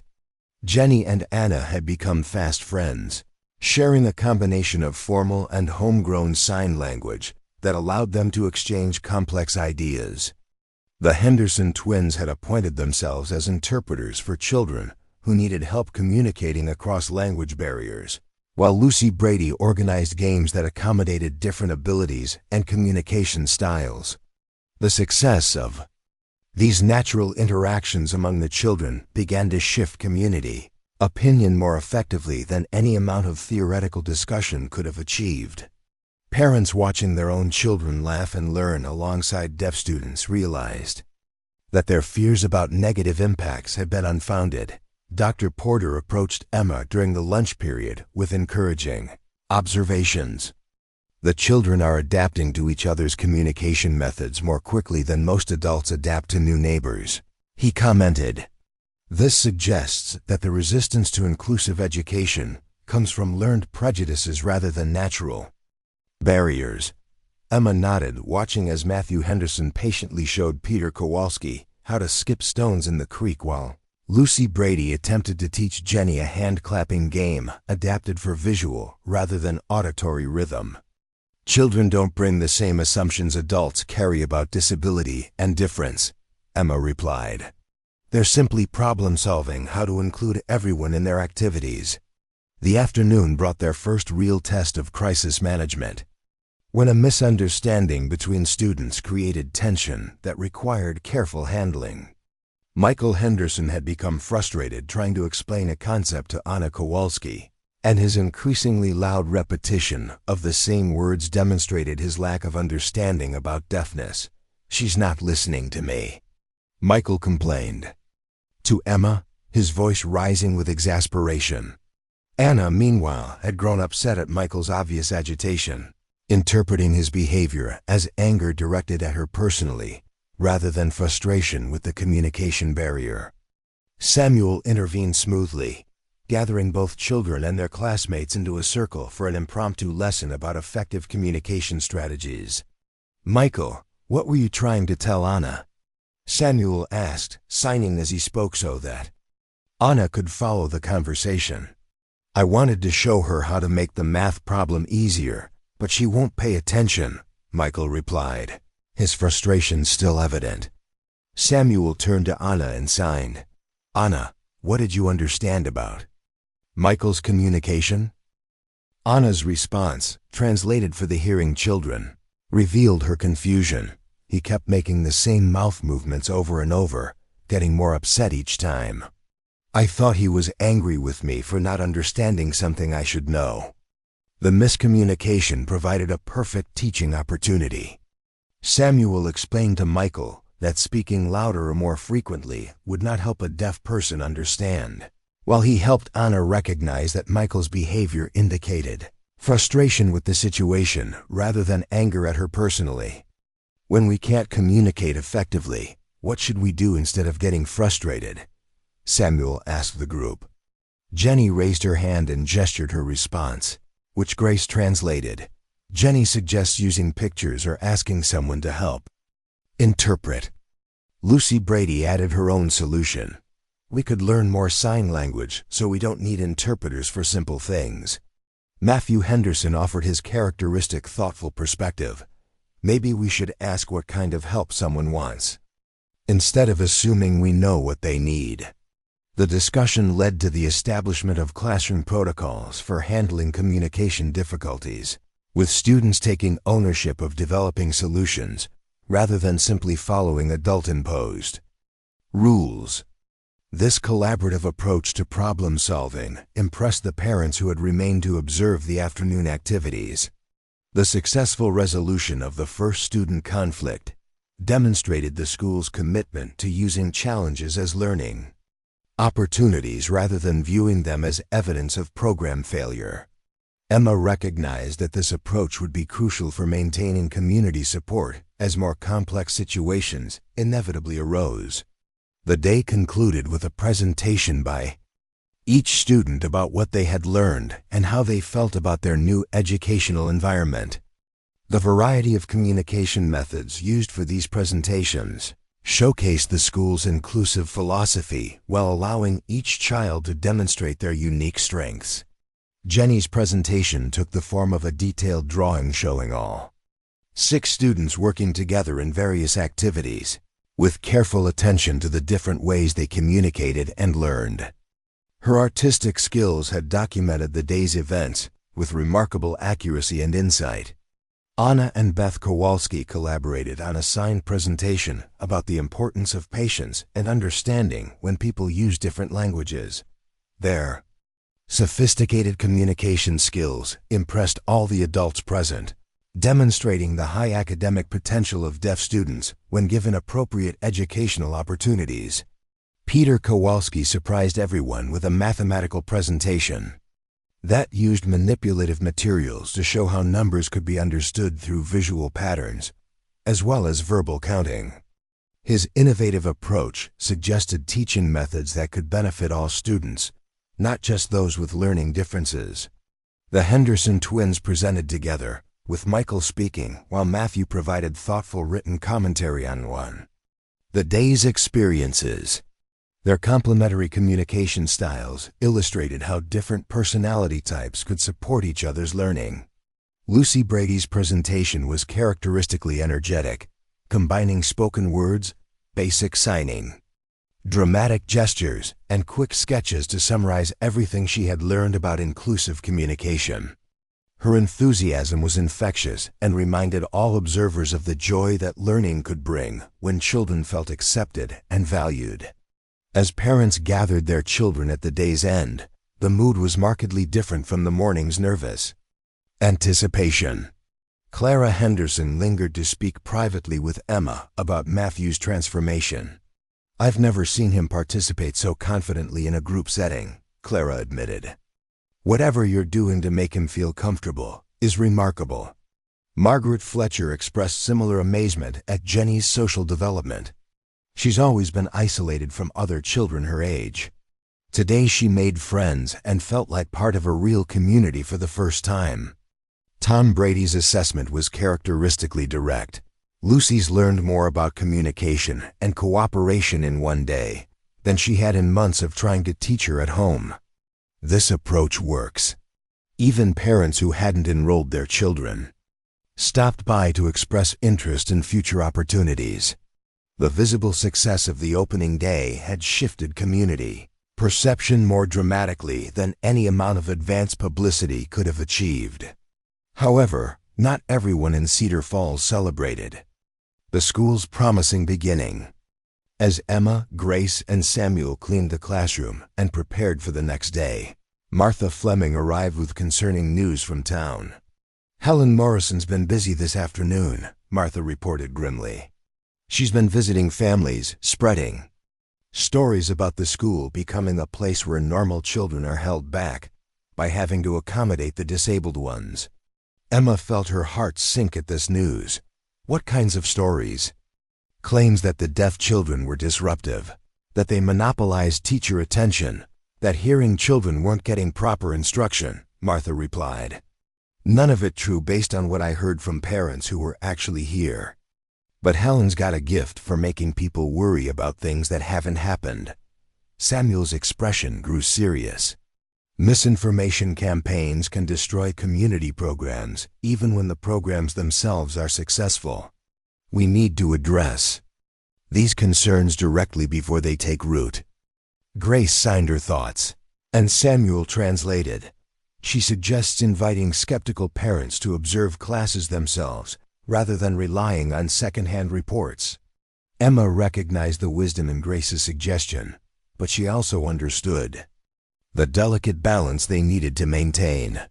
Too much defensiveness could make them appear insecure about their methods, while ignoring criticism altogether might allow false narratives to spread unchallenged. "We should document everything carefully," Emma decided. "Keep detailed records of student progress, parent feedback, and classroom activities. When people make claims about our school, we need to be able to respond with specific evidence rather than general assurances." The conversation was interrupted by a knock at the classroom door. Emma opened it to find James Henderson standing outside, his expression troubled but determined. "Evening, folks," he said, removing his hat. "Wondered if I might have a word about some things I'm hearing around town." Emma invited him in, recognizing that James's support would be crucial for weathering the criticism Helen Morrison was attempting to generate.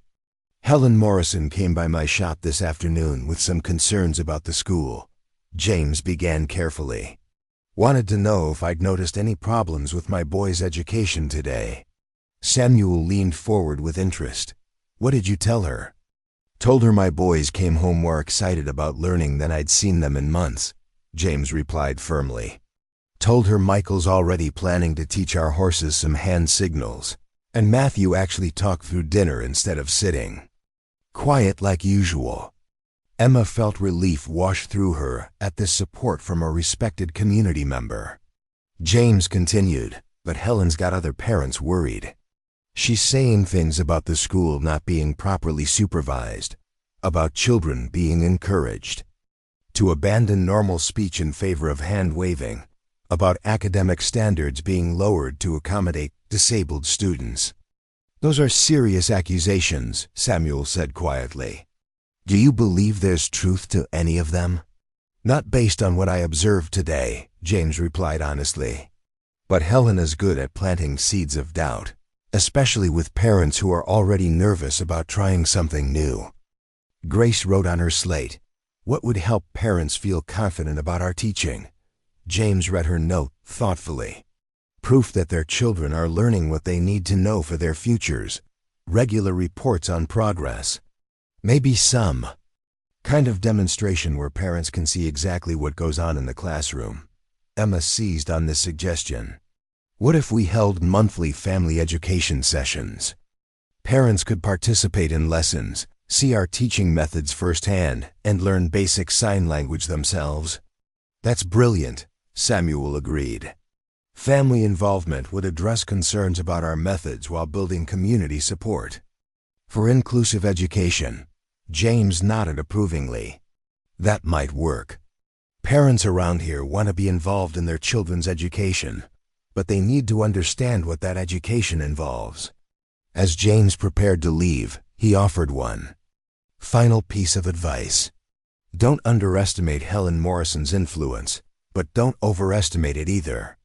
Most folks here are practical people who care more about results than theories. If your students are learning and growing, parents will support you despite whatever Helen says. After James departed, Emma, Grace, and Samuel spent the evening planning their response to the emerging criticism. They would maintain their focus on educational excellence while creating more opportunities for community involvement and transparency. Grace's suggestion of student-led demonstrations appealed to all of them. Children explaining their own learning experiences would be more compelling than adult educators defending their methods. The students themselves would become advocates for inclusive education through their visible progress and enthusiasm. Samuel proposed establishing formal assessment procedures that would document student achievement in both traditional academic areas and the enhanced communication skills that inclusive education developed. Objective measures of progress would counter subjective criticisms about lowered standards.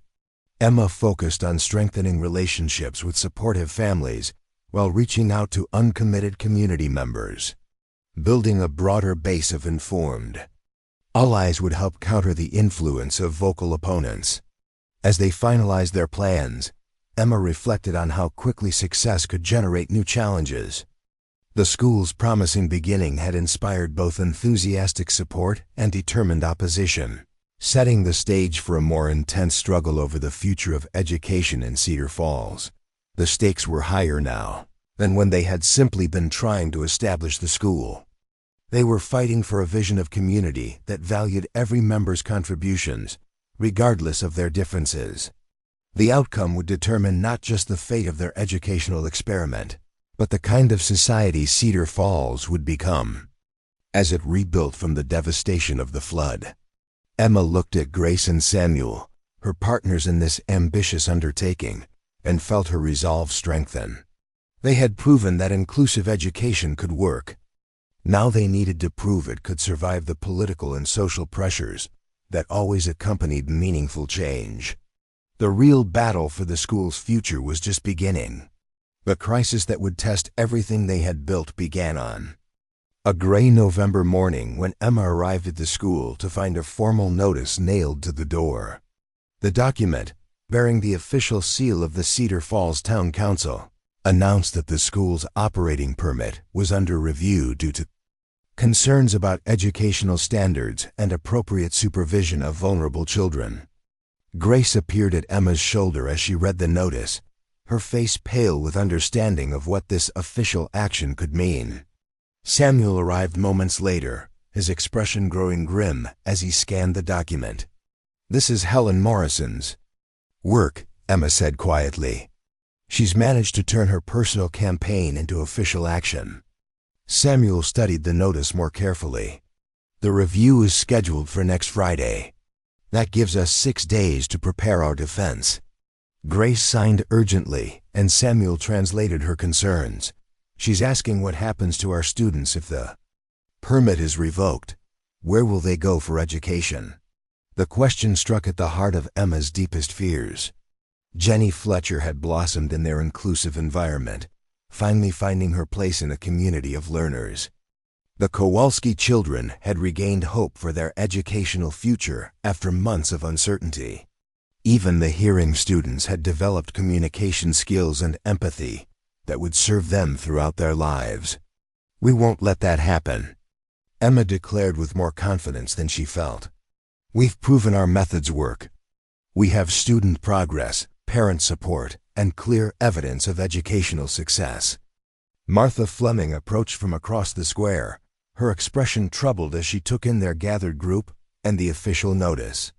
"I see you found the council's latest decision," she said grimly. "Helen Morrison presented her case yesterday evening at an emergency session." "What exactly did she tell them?" Samuel asked. Martha's voice carried disgust as she recounted the meeting. Claims that deaf children were being given preferential treatment at the expense of hearing students. Allegations that academic standards had been lowered to accommodate disabilities. Suggestions that the school was operating without proper oversight or qualified supervision. Emma felt anger building in her chest. Every one of those claims is demonstrably false. Our students are exceeding traditional educational benchmarks in every measurable area. "I know that, and most reasonable people know that," Martha replied. "But Helen's got the ear of certain council members who've been looking for reasons to question anything that seems too progressive or unconventional." Grace wrote on her slate, "Who decides about our permit?" Martha read the question and sighed. "The full town council, but realistically it comes down to 3 votes. Mayor Hutchins generally supports new initiatives. Councilman Bradley tends to side with business interests. Councilwoman Walsh usually follows community sentiment. Samuel recognized the political challenge they faced. So we need to demonstrate overwhelming community support while addressing specific concerns about our educational approach." "More than that," Martha warned. "Helen's been organizing parents who never had children in your school to speak against the program. She's framing this as a battle between normal education and dangerous experimentation." Emma realized they were facing a coordinated campaign designed to destroy their school, regardless of its actual effectiveness. "What resources do we have for mounting a defense?" Martha's expression brightened slightly. "More than Helen realizes. Tom Brady's been talking to parents whose children attend your school. James Henderson's documenting the progress his boys have made. Dr. Porter's prepared to speak about the educational and social benefits he's observed." The conversation was interrupted by the arrival of a delegation Emma hadn't expected to see. Margaret Fletcher approached with Jenny by her side, followed by both Henderson parents with their twins, and Tom Brady with Lucy. Behind them came other families Emma recognized from around town, including several who had never expressed interest in the school. "Miss Emma," Jenny's mother called out, "we heard about the council's action. We wanted you to know that the parents of your students are organizing our own response." James Henderson stepped forward with characteristic directness. "Helen Morrison's been spreading lies about what goes on in this school. Those of us who've seen the truth aren't going to stand by while she destroys something that's benefiting our children. Clara Henderson, who had initially harbored reservations about the inclusive approach, spoke with surprising passion. My Matthew has found his voice in this school. For the first time in his life, he feels confident about sharing his ideas. I won't let anyone take that away from him. Tom Brady's support was equally strong. Lucy's learned more about respect, cooperation, and communication in 2 months here than she could have learned in years of traditional schooling. This program isn't just working, it's exceeding every reasonable expectation. Emma felt overwhelmed by this show of solidarity, but Grace's practical nature brought them back to the immediate challenge. She wrote on her slate, "How do we prove our success to people who haven't seen it?" Samuel read Grace's question aloud, recognizing its importance. "We need to make our evidence visible and undeniable. Parent testimony is valuable, but we need objective demonstrations of student achievement." Margaret Fletcher had been listening intently to this discussion. What if we organized a public demonstration? Let the children show the community what they've learned and how they've grown together. Michael Henderson's enthusiasm for this idea was immediate. We could show how we communicate in different ways and help each other learn new things.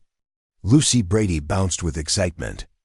And we could teach the grown-ups some sign language so they understand it's a real language, not just hand-waving. Anna Kowalski, following the conversation through a combination of lip reading and her siblings' interpretation, signed a suggestion that Samuel translated. She proposes that each student demonstrate something they've learned that they couldn't do before starting school.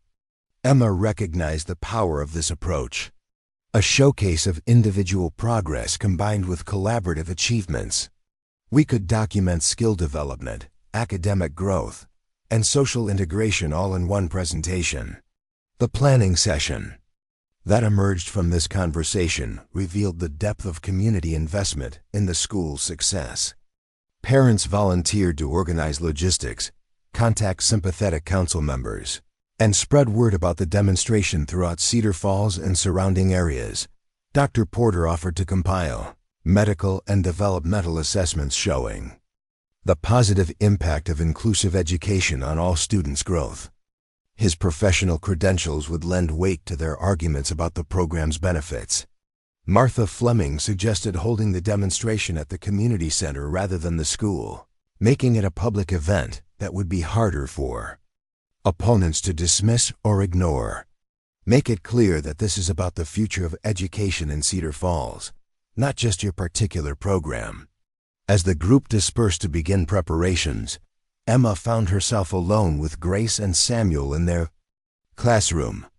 The space that had become so familiar and comfortable now felt fragile, as if the official challenge to their permit had made their entire educational experiment feel temporary. "Are we being naive to think we can win this battle?" Emma asked. Her companions, "Helen Morrison has political connections and community influence we can't match." Samuel's response was thoughtful but determined. "We have something more powerful than political connections. We have proof that our approach works, children who are thriving, and families whose lives have been improved by inclusive education." Grace signed her own perspective, which Samuel translated. She says that fear always fights against progress, but progress wins when people see the results for themselves. Emma drew strength from her sister's quiet confidence. Grace had spent her entire life proving that difference didn't mean limitation, that alternative communication could be as effective as traditional methods. If anyone understood the challenge of convincing others to abandon their preconceptions, it was Grace. The week that followed tested every relationship and alliance they had built in Cedar Falls. Helen Morrison escalated her campaign, organizing evening meetings where concerned parents could voice their objections to experimental education. Her message was simple and compelling. Traditional methods had served previous generations well, and dangerous innovations threatened to damage children's prospects for normal lives. Emma attended one of these meetings to understand the oppositions. arguments and was disturbed by the distortions and misrepresentations she heard. Helen described sign language as a poor substitute for real communication, inclusive education as lowered expectations disguised as accommodation, and the school's teachers as unqualified experimenters using local children as test subjects. Most painful moment came when Helen displayed Jenny Fletcher's artwork, claiming that encouraging such visual communication was preventing the child from developing proper verbal skills. This little girl should be learning to speak clearly and read traditional texts, not indulging in primitive picture drawing that won't serve her in the real world. Emma had to restrain herself from standing up to defend Jenny's remarkable artistic abilities and sophisticated visual thinking. The portrayal of the child's greatest strength as evidence of educational failure revealed the depth of misunderstanding they were fighting against. However, not everyone in attendance accepted Helen's characterizations without question. Several community members challenged her claims, asking for specific evidence of academic deficiencies or developmental problems among the school's students. "Where are the test scores showing these children are falling behind?" demanded Ruth Martinez, whose own daughter attended a traditional school in Boulder. "If this program is so damaging, surely there would be measurable proof." Helen's inability to provide such evidence weakened her position considerably. Her arguments relied on theoretical concerns rather than documented problems, a weakness that observant community members began to notice. The most significant confrontation of the week occurred when Samuel encountered Helen Morrison directly at the general store. Their exchange, witnessed by several other shoppers, became a defining moment in the community's understanding of the real issues at stake. "Mr. Mitchell," Helen said loudly enough for everyone to hear, "I hope you understand that your educational experiments have concerned many responsible parents in this community." Samuel's response was calm but firm. "Mrs. Morrison, I'd be happy to address any specific concerns about our educational methods or student outcomes. What particular aspects of our program worry you?" Helen clearly expected defensiveness rather than direct engagement. "Well, the obvious problems with mixing normal children with the disabled ones, the lowered expectations, the focus on hand gestures instead of proper communication. Have you observed our classes or reviewed our curriculum materials?" Samuel asked. "I don't need to observe classes to understand the problems with such an approach," Helen replied dismissively. Samuel's next question caught her off guard. "Then how do you know our expectations are lowered or that our students aren't developing proper communication skills?" Helen's discomfort with being questioned publicly became evident.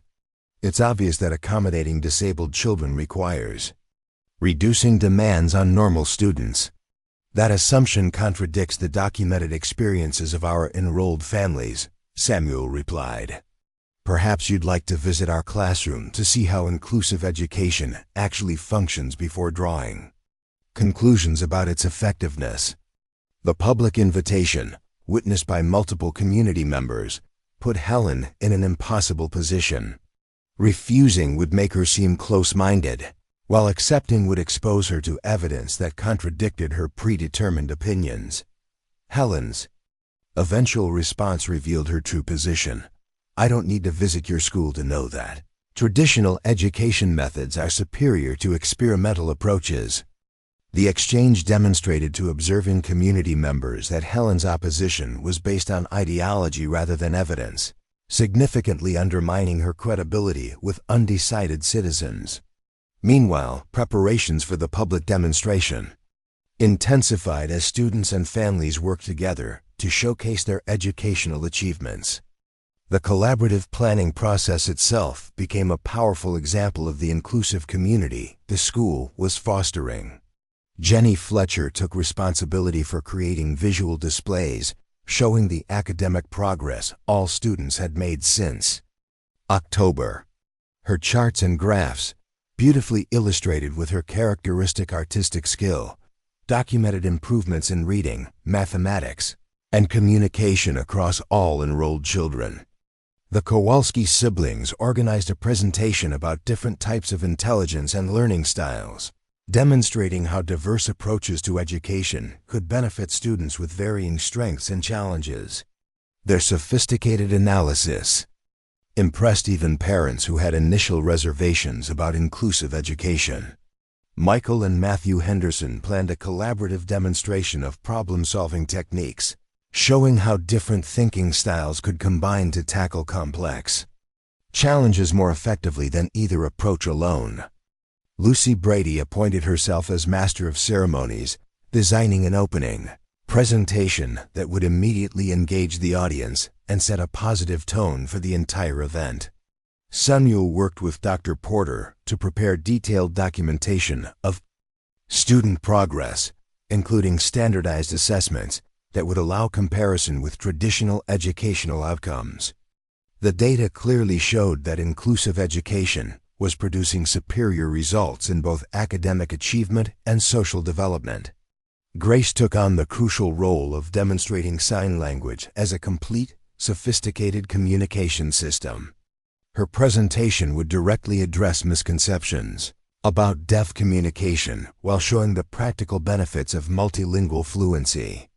Emma coordinated the overall event while preparing her own presentation about the broader implications of inclusive education for community development. Her argument would focus on how embracing diversity strengthens societies by utilizing all available human potential. The night before the town council meeting, Emma sat in her room at the inn, reviewing her notes and trying to calm her nerves. So much depended on their ability to convince 3 council members that inclusive education deserved continued support. Grace joined her, carrying 2 cups of tea and settling into the room's single chair. For several minutes, they sat in comfortable silence, each lost in thoughts about the challenges ahead. Finally, Grace began to sign, her movements slow and deliberate. Tomorrow we show them who we really are. Not experiments or problems to be managed, but teachers and students creating something beautiful together. Emma nodded, feeling her anxiety transform into determination. Whatever happens tomorrow, we've proven that inclusive education works. We've changed lives and opened minds. That's a victory regardless of any official decision. Grace is next. Observation struck Emma powerfully. Samuel sees you as more than a business partner. His feelings for you go beyond professional respect. The comment caught Emma completely off guard. She had been so focused on establishing the school and fighting for its survival that she hadn't allowed herself to examine her growing feelings for Samuel or consider whether he might reciprocate her attraction. "Grace, we have more immediate concerns than romantic speculation," Emma protested, though she felt heat rising in her cheeks. Grace's knowing smile suggested she had noticed things Emma had been too busy to acknowledge. Her next signs were gentle but insistent. "Love makes people stronger, not weaker. Tomorrow you fight not just for a school, but for the future you want to build with him." Emma realized her sister was right. Somewhere during their weeks of collaboration, her respect and admiration for Samuel had deepened into something more profound. His intelligence, dedication, and genuine care for their students had made him not just an ally, but someone she could envision sharing her life with. The recognition of these feelings added another dimension to the stakes of tomorrow's hearing. They weren't just fighting for their educational program, but for the community where they hoped to build their shared future. Dawn brought clear skies and the kind of crisp mountain air that seemed to promise possibilities. Emma dressed carefully in her best blue dress, the same one she had worn to Miranda Sterling's social gathering months earlier when she had been a desperate mail-order bride seeking any form of security. How different her life had become since that frightening arrival in Cedar Falls. She was no longer dependent on others for her survival or identity. She had discovered meaningful work, true partnership, and the strength to fight for principles that mattered more than personal comfort. Grace appeared equally determined as they prepared for the day that would decide their school's fate. Her calm confidence reminded Emma that they had faced seemingly impossible challenges before and emerged stronger from the experience. Samuel met them at the community center, where families were already beginning to gather despite the early hour. The sight of their supporters, parents, students, and community members who believed in inclusive education filled Emma with gratitude and renewed determination. "Are you ready?" Samuel asked quietly as they approached the building where their demonstration would either save or doom their educational experiment. Emma looked at Grace, then at Samuel, seeing in their faces the same commitment, courage that had carried them through every previous challenge. "We're ready," she replied, knowing that whatever the outcome, they would face it together with the strength that came from fighting for something worth preserving. The battle for the future of inclusive education in Cedar Falls was about to begin. The Cedar Falls Community Center filled steadily throughout the morning as word spread about the demonstration that would precede the town council's decision on the school's permit. Emma watched from behind the makeshift stage as families filed into the wooden chairs arranged in neat rows, noting with satisfaction that many faces belonged to people who had never expressed strong opinions about educational matters before today. The student presentations began promptly at 10 o'clock, with Lucy Brady taking the podium with characteristic confidence. Her opening remarks immediately captured the audience's attention by addressing their concerns directly. "My name is Lucy Brady, and 2 months ago I couldn't talk to half the people in this room," she announced, her clear voice carrying easily to the back of the hall. "Not because I couldn't speak, but because I didn't know how to really communicate with people who are different from me." She gestured toward her classmates assembled on the stage. "Now I can have conversations with Jenny about her beautiful artwork, even though she's never spoken a word out loud. I can help Anna and Beth with their English homework while they teach me mathematics concepts I never understood before. I've learned that being smart comes in many different forms, and being able to communicate in many different ways makes me smarter, not more confused." Lucy's presentation continued with a demonstration of her sign language skills, showing the audience how she could translate complex ideas between spoken English and visual communication. Her fluency after just 2 months impressed even skeptical observers, proving that learning alternative communication methods enhanced rather than hindered traditional language development. Jenny Fletcher followed with a presentation that combined her artistic abilities with newly developed writing skills. Using large charts visible throughout the hall, she showed how visual thinking could solve mathematical problems, tell historical stories, and explain scientific concepts with clarity that purely verbal explanations sometimes lacked. Her demonstration of teaching a mathematics lesson through pictures and diagrams was so effective that several adults in the audience began taking notes on her techniques. When she finished by signing her thanks to the audience, while simultaneously writing her spoken words on a blackboard, the applause was spontaneous and enthusiastic. The Henderson twins presented together, with Matthew's quiet thoughtfulness complementing Michael's energetic leadership. Their demonstration focused on collaborative problem-solving, showing how different thinking styles could combine to tackle challenges more effectively than either approach alone. "Before this school, I was afraid to share my ideas because I needed more time to think than other people," Matthew explained in his characteristic whisper that somehow carried clearly through the silent hall. "Now I know that careful thinking is valuable, and I can contribute to group discussions through writing, drawing, or signing when speaking feels too rushed." Michael added his perspective with typical enthusiasm. "And I've learned that slowing down to understand different viewpoints makes my own ideas stronger. When Matthew and I work together on problems, we find solutions neither of us could discover alone." Their joint presentation of a complex project they had completed together demonstrated the practical benefits of inclusive education in ways that theoretical arguments never could. Anna, Beth, And Peter Kowalski delivered what many observers later described as the most powerful presentation of the morning. Speaking through Samuel's interpretation, they shared their experiences as educated deaf children who had lost access to learning opportunities due to family circumstances. Education saved our minds when everything else in our lives fell apart.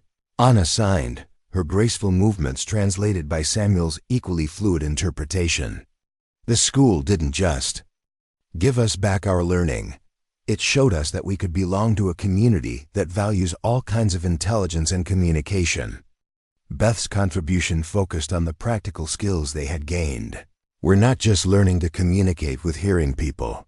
We're teaching hearing people to communicate with us. That's not accommodation. That's education working in both directions. 8-year-old Peter's presentation was brief, but devastating in its simplicity. I was sad because I thought I was broken and couldn't learn like other children. And in the real world, being able to connect with people different from yourself is a skill, not a liability. The hall was silent, the weight of Tom Brady's words settling over the crowd like a slow-building storm of realization. Even those who had seemed skeptical before now looked thoughtful, subdued. Helen Morrison remained standing, but her posture had shifted, less rigid now, less certain. Her mouth tightened, as if preparing to argue, but the mood in the room had turned decisively. Samuel stepped forward, not to rebuke Helen, but to underline Tom's point. What Mr. Brady shared is exactly what we've been trying to say. When we teach children to adapt, to include, and to communicate across difference, we're not preparing them for an imaginary ideal, we're preparing them for the world they're actually going to live in. One filled with people who speak differently, think differently, move differently. That's not a flaw in society, it's the fabric of it. He turned to the audience. The question isn't whether our methods are unconventional. It's whether they work. And today, you've seen that they do. Several parents nodded. Others murmured in quiet agreement. Near the back of the room, a teacher from the Old Town School stood with folded arms and an unreadable expression, but didn't speak against what had been said. Even he couldn't deny what had been clearly demonstrated. Grace had returned to her seat by now, but her presence still lingered, an unspoken reminder of how wrong the old assumptions had been. A child who could not speak aloud had communicated more clearly than most adults ever managed. And she had done it not in spite of her difference, but through it. Emma stood to conclude the presentation. "This is only the beginning," she said simply. "What we build here together will shape what Cedar Falls becomes. Let this be the day we stopped asking who fits into the school system and started asking what kind of school system fits our children." The applause this time was louder. Sustained, more than polite, it was proud. The kind of applause that says, "We see it now, we understand." Even Helen Morrison sat back down without another word. For the first time she looked not angry, but uncertain. And in that uncertainty, Emma saw a glimmer of something far more promising than agreement: openness. "It's full of all kinds of people, and my daughter's learning to work with all of them. That's not experimental education. That's practical preparation for the life she's actually going to live." James Henderson stood next, his support carrying additional weight due to his initial skepticism about the program.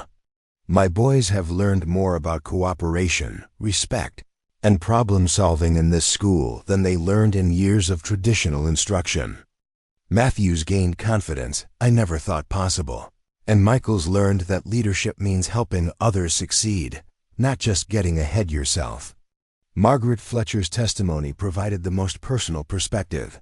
Jenny was isolated and lonely before this school opened. She had intelligence and creativity, but no way to share them with other children.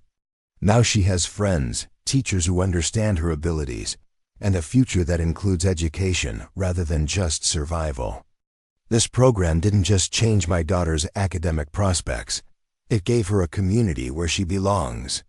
The public testimonials continued for nearly an hour. with parent after parent describing specific improvements in their children's education, social development, and overall well-being. Even families who had never enrolled children in the school spoke about positive changes they had observed in the community's treatment of difference and disability. Helen Morrison's attempts to redirect the conversation back to her theoretical concerns grew increasingly desperate as the evidence mounted against her position. Her final question revealed the depth of her misunderstanding about inclusive education. But what happens to normal children when so much attention is paid to accommodating the disabled ones? Lucy Brady raised her hand to respond, and Emma recognized the moment when a child's honesty would accomplish more than any adult argument could achieve. Mrs. Morrison, Lucy said with devastating directness, I am a normal child, and I've gotten more attention, better teaching, and greater opportunities in this school than I ever had before. The deaf children didn't take anything away from me. They gave me new ways to learn and communicate that made me smarter and more confident. The child's response drew nods of agreement throughout the hall and marked the effective end of organized opposition to the school's continuation. When the formal presentations concluded, the town council members retreated to deliberate while the community gathered in informal groups to discuss what they had witnessed.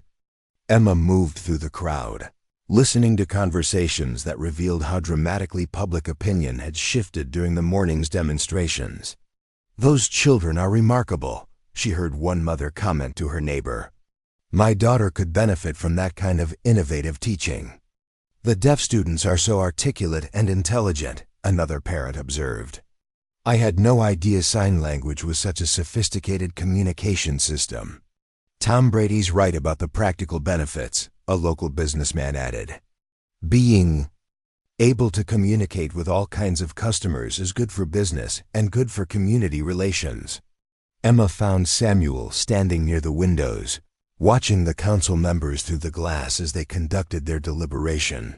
His expression showed the tension of someone whose life's work hung in the balance of other people's decisions.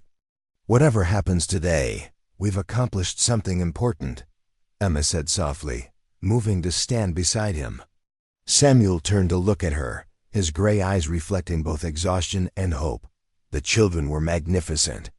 They made our case better than any adult advocacy could have achieved.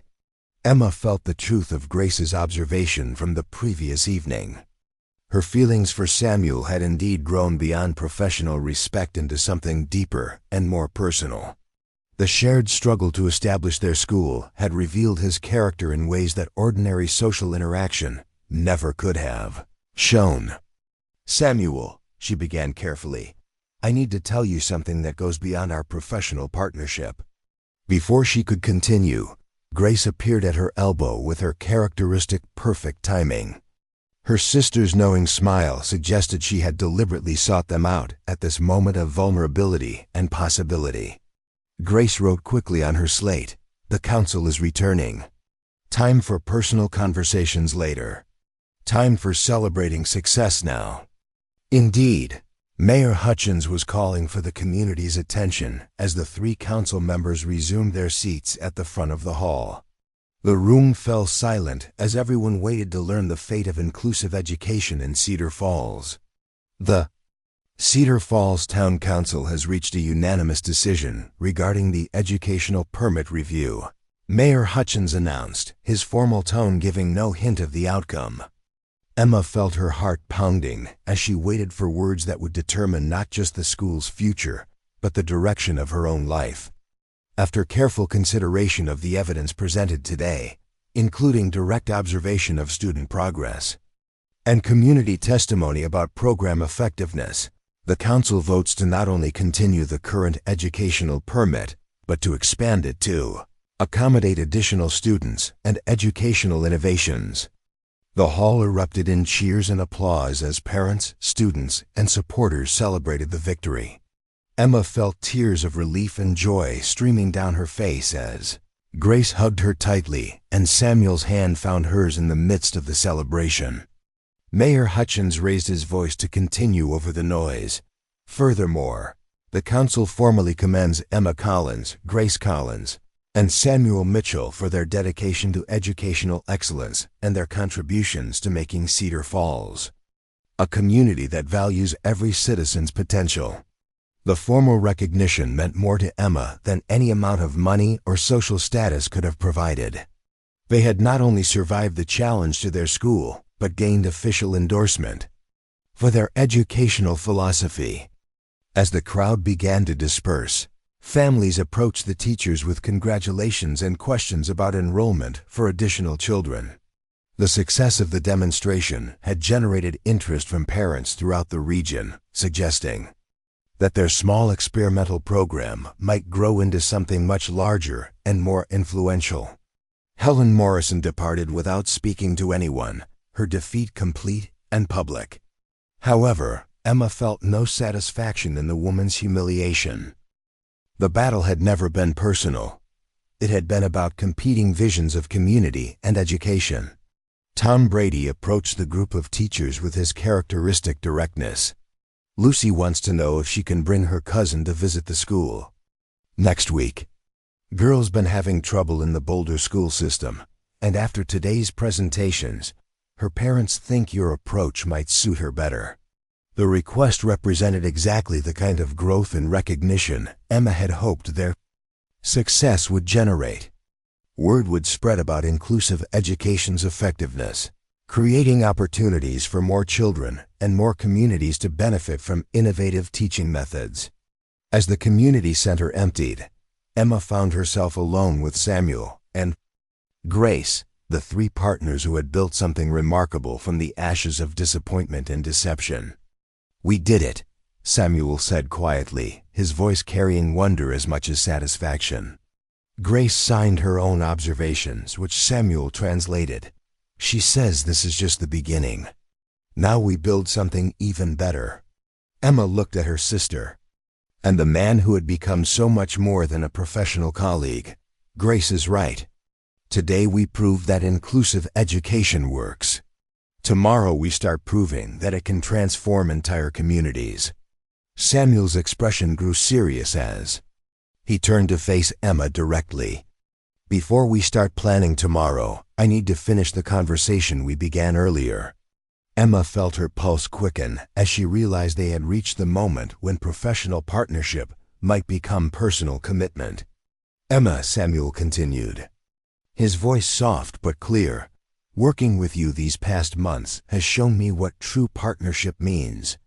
Your intelligence, dedication, and courage have made me a better teacher and a better man. I hope our collaboration can extend beyond the classroom into all aspects of our lives." The proposal was gentle, respectful, and everything Emma could have wanted from a man who understood that partnership meant equality rather than possession. "Samuel," she replied, her voice steady despite her racing heart, "I came to Cedar Falls as a desperate woman seeking security through marriage to a stranger. Instead, I found meaningful work, true purpose, and a man whose values and dreams align perfectly with my own. Yes, I want our partnership to encompass everything." Grace's silent applause and radiant smile provided all the family blessing their engagement needed. The three of them stood together in the now empty community center, surrounded by the echoes of their triumph and the promise of their shared future.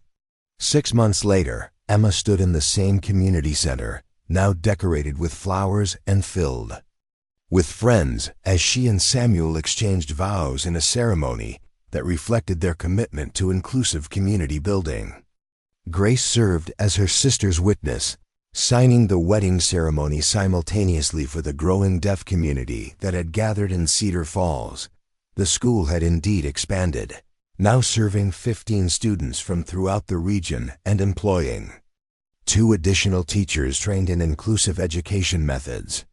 Jenny Fletcher had become their most effective recruiter, as families throughout Colorado Territory sought access to educational approaches that honored their children's diverse learning styles. Emma's transformation from desperate mail-order bride to respected educator and community leader was complete, but it represented beginning rather than ending. The inclusive education movement was spreading to other communities, carried by families who had witnessed its effectiveness and teachers trained in their innovative methods. Grace had begun developing a formal curriculum for teaching sign language to hearing students, her work gaining recognition from educational institutions as far away as Denver and San Francisco. Her quiet intelligence and natural teaching abilities had found their perfect expression in a world that finally understood the value of diverse communication methods. Samuel had received inquiries from other territories about establishing similar programs, suggesting that their small experimental school might become the model for a broader educational revolution. As Emma looked out at the faces gathered to celebrate their wedding, she saw the community they had helped create, one where difference was valued, potential was nurtured regardless of its form, and every person had the opportunity to contribute their unique gifts to the collective good. The mail-order bride who had arrived in Cedar Falls, seeking security, had discovered something far more valuable: the satisfaction of building something meaningful with people who shared her vision of what communities could become when they embraced, rather than feared, the full range of human diversity. The burned settlement that had once seemed like the end of dreams had become the foundation for hopes, more ambitious and fulfilling than anything Emma could have imagined when she first stepped off that dusty stagecoach so many months before. In the end, Thomas Fletcher's deception had led not to the marriage of convenience Emma had reluctantly sought, but to a love story built on shared purpose, mutual respect, and the joy of creating something beautiful together. Sometimes the greatest gifts came disguised as devastating disappointments, and sometimes the wrong path led to exactly where one was meant to be. Up next, you've got 2 more standout stories right on your screen. If this one hit the mark, you won't want to pass these up. Just click and check them out.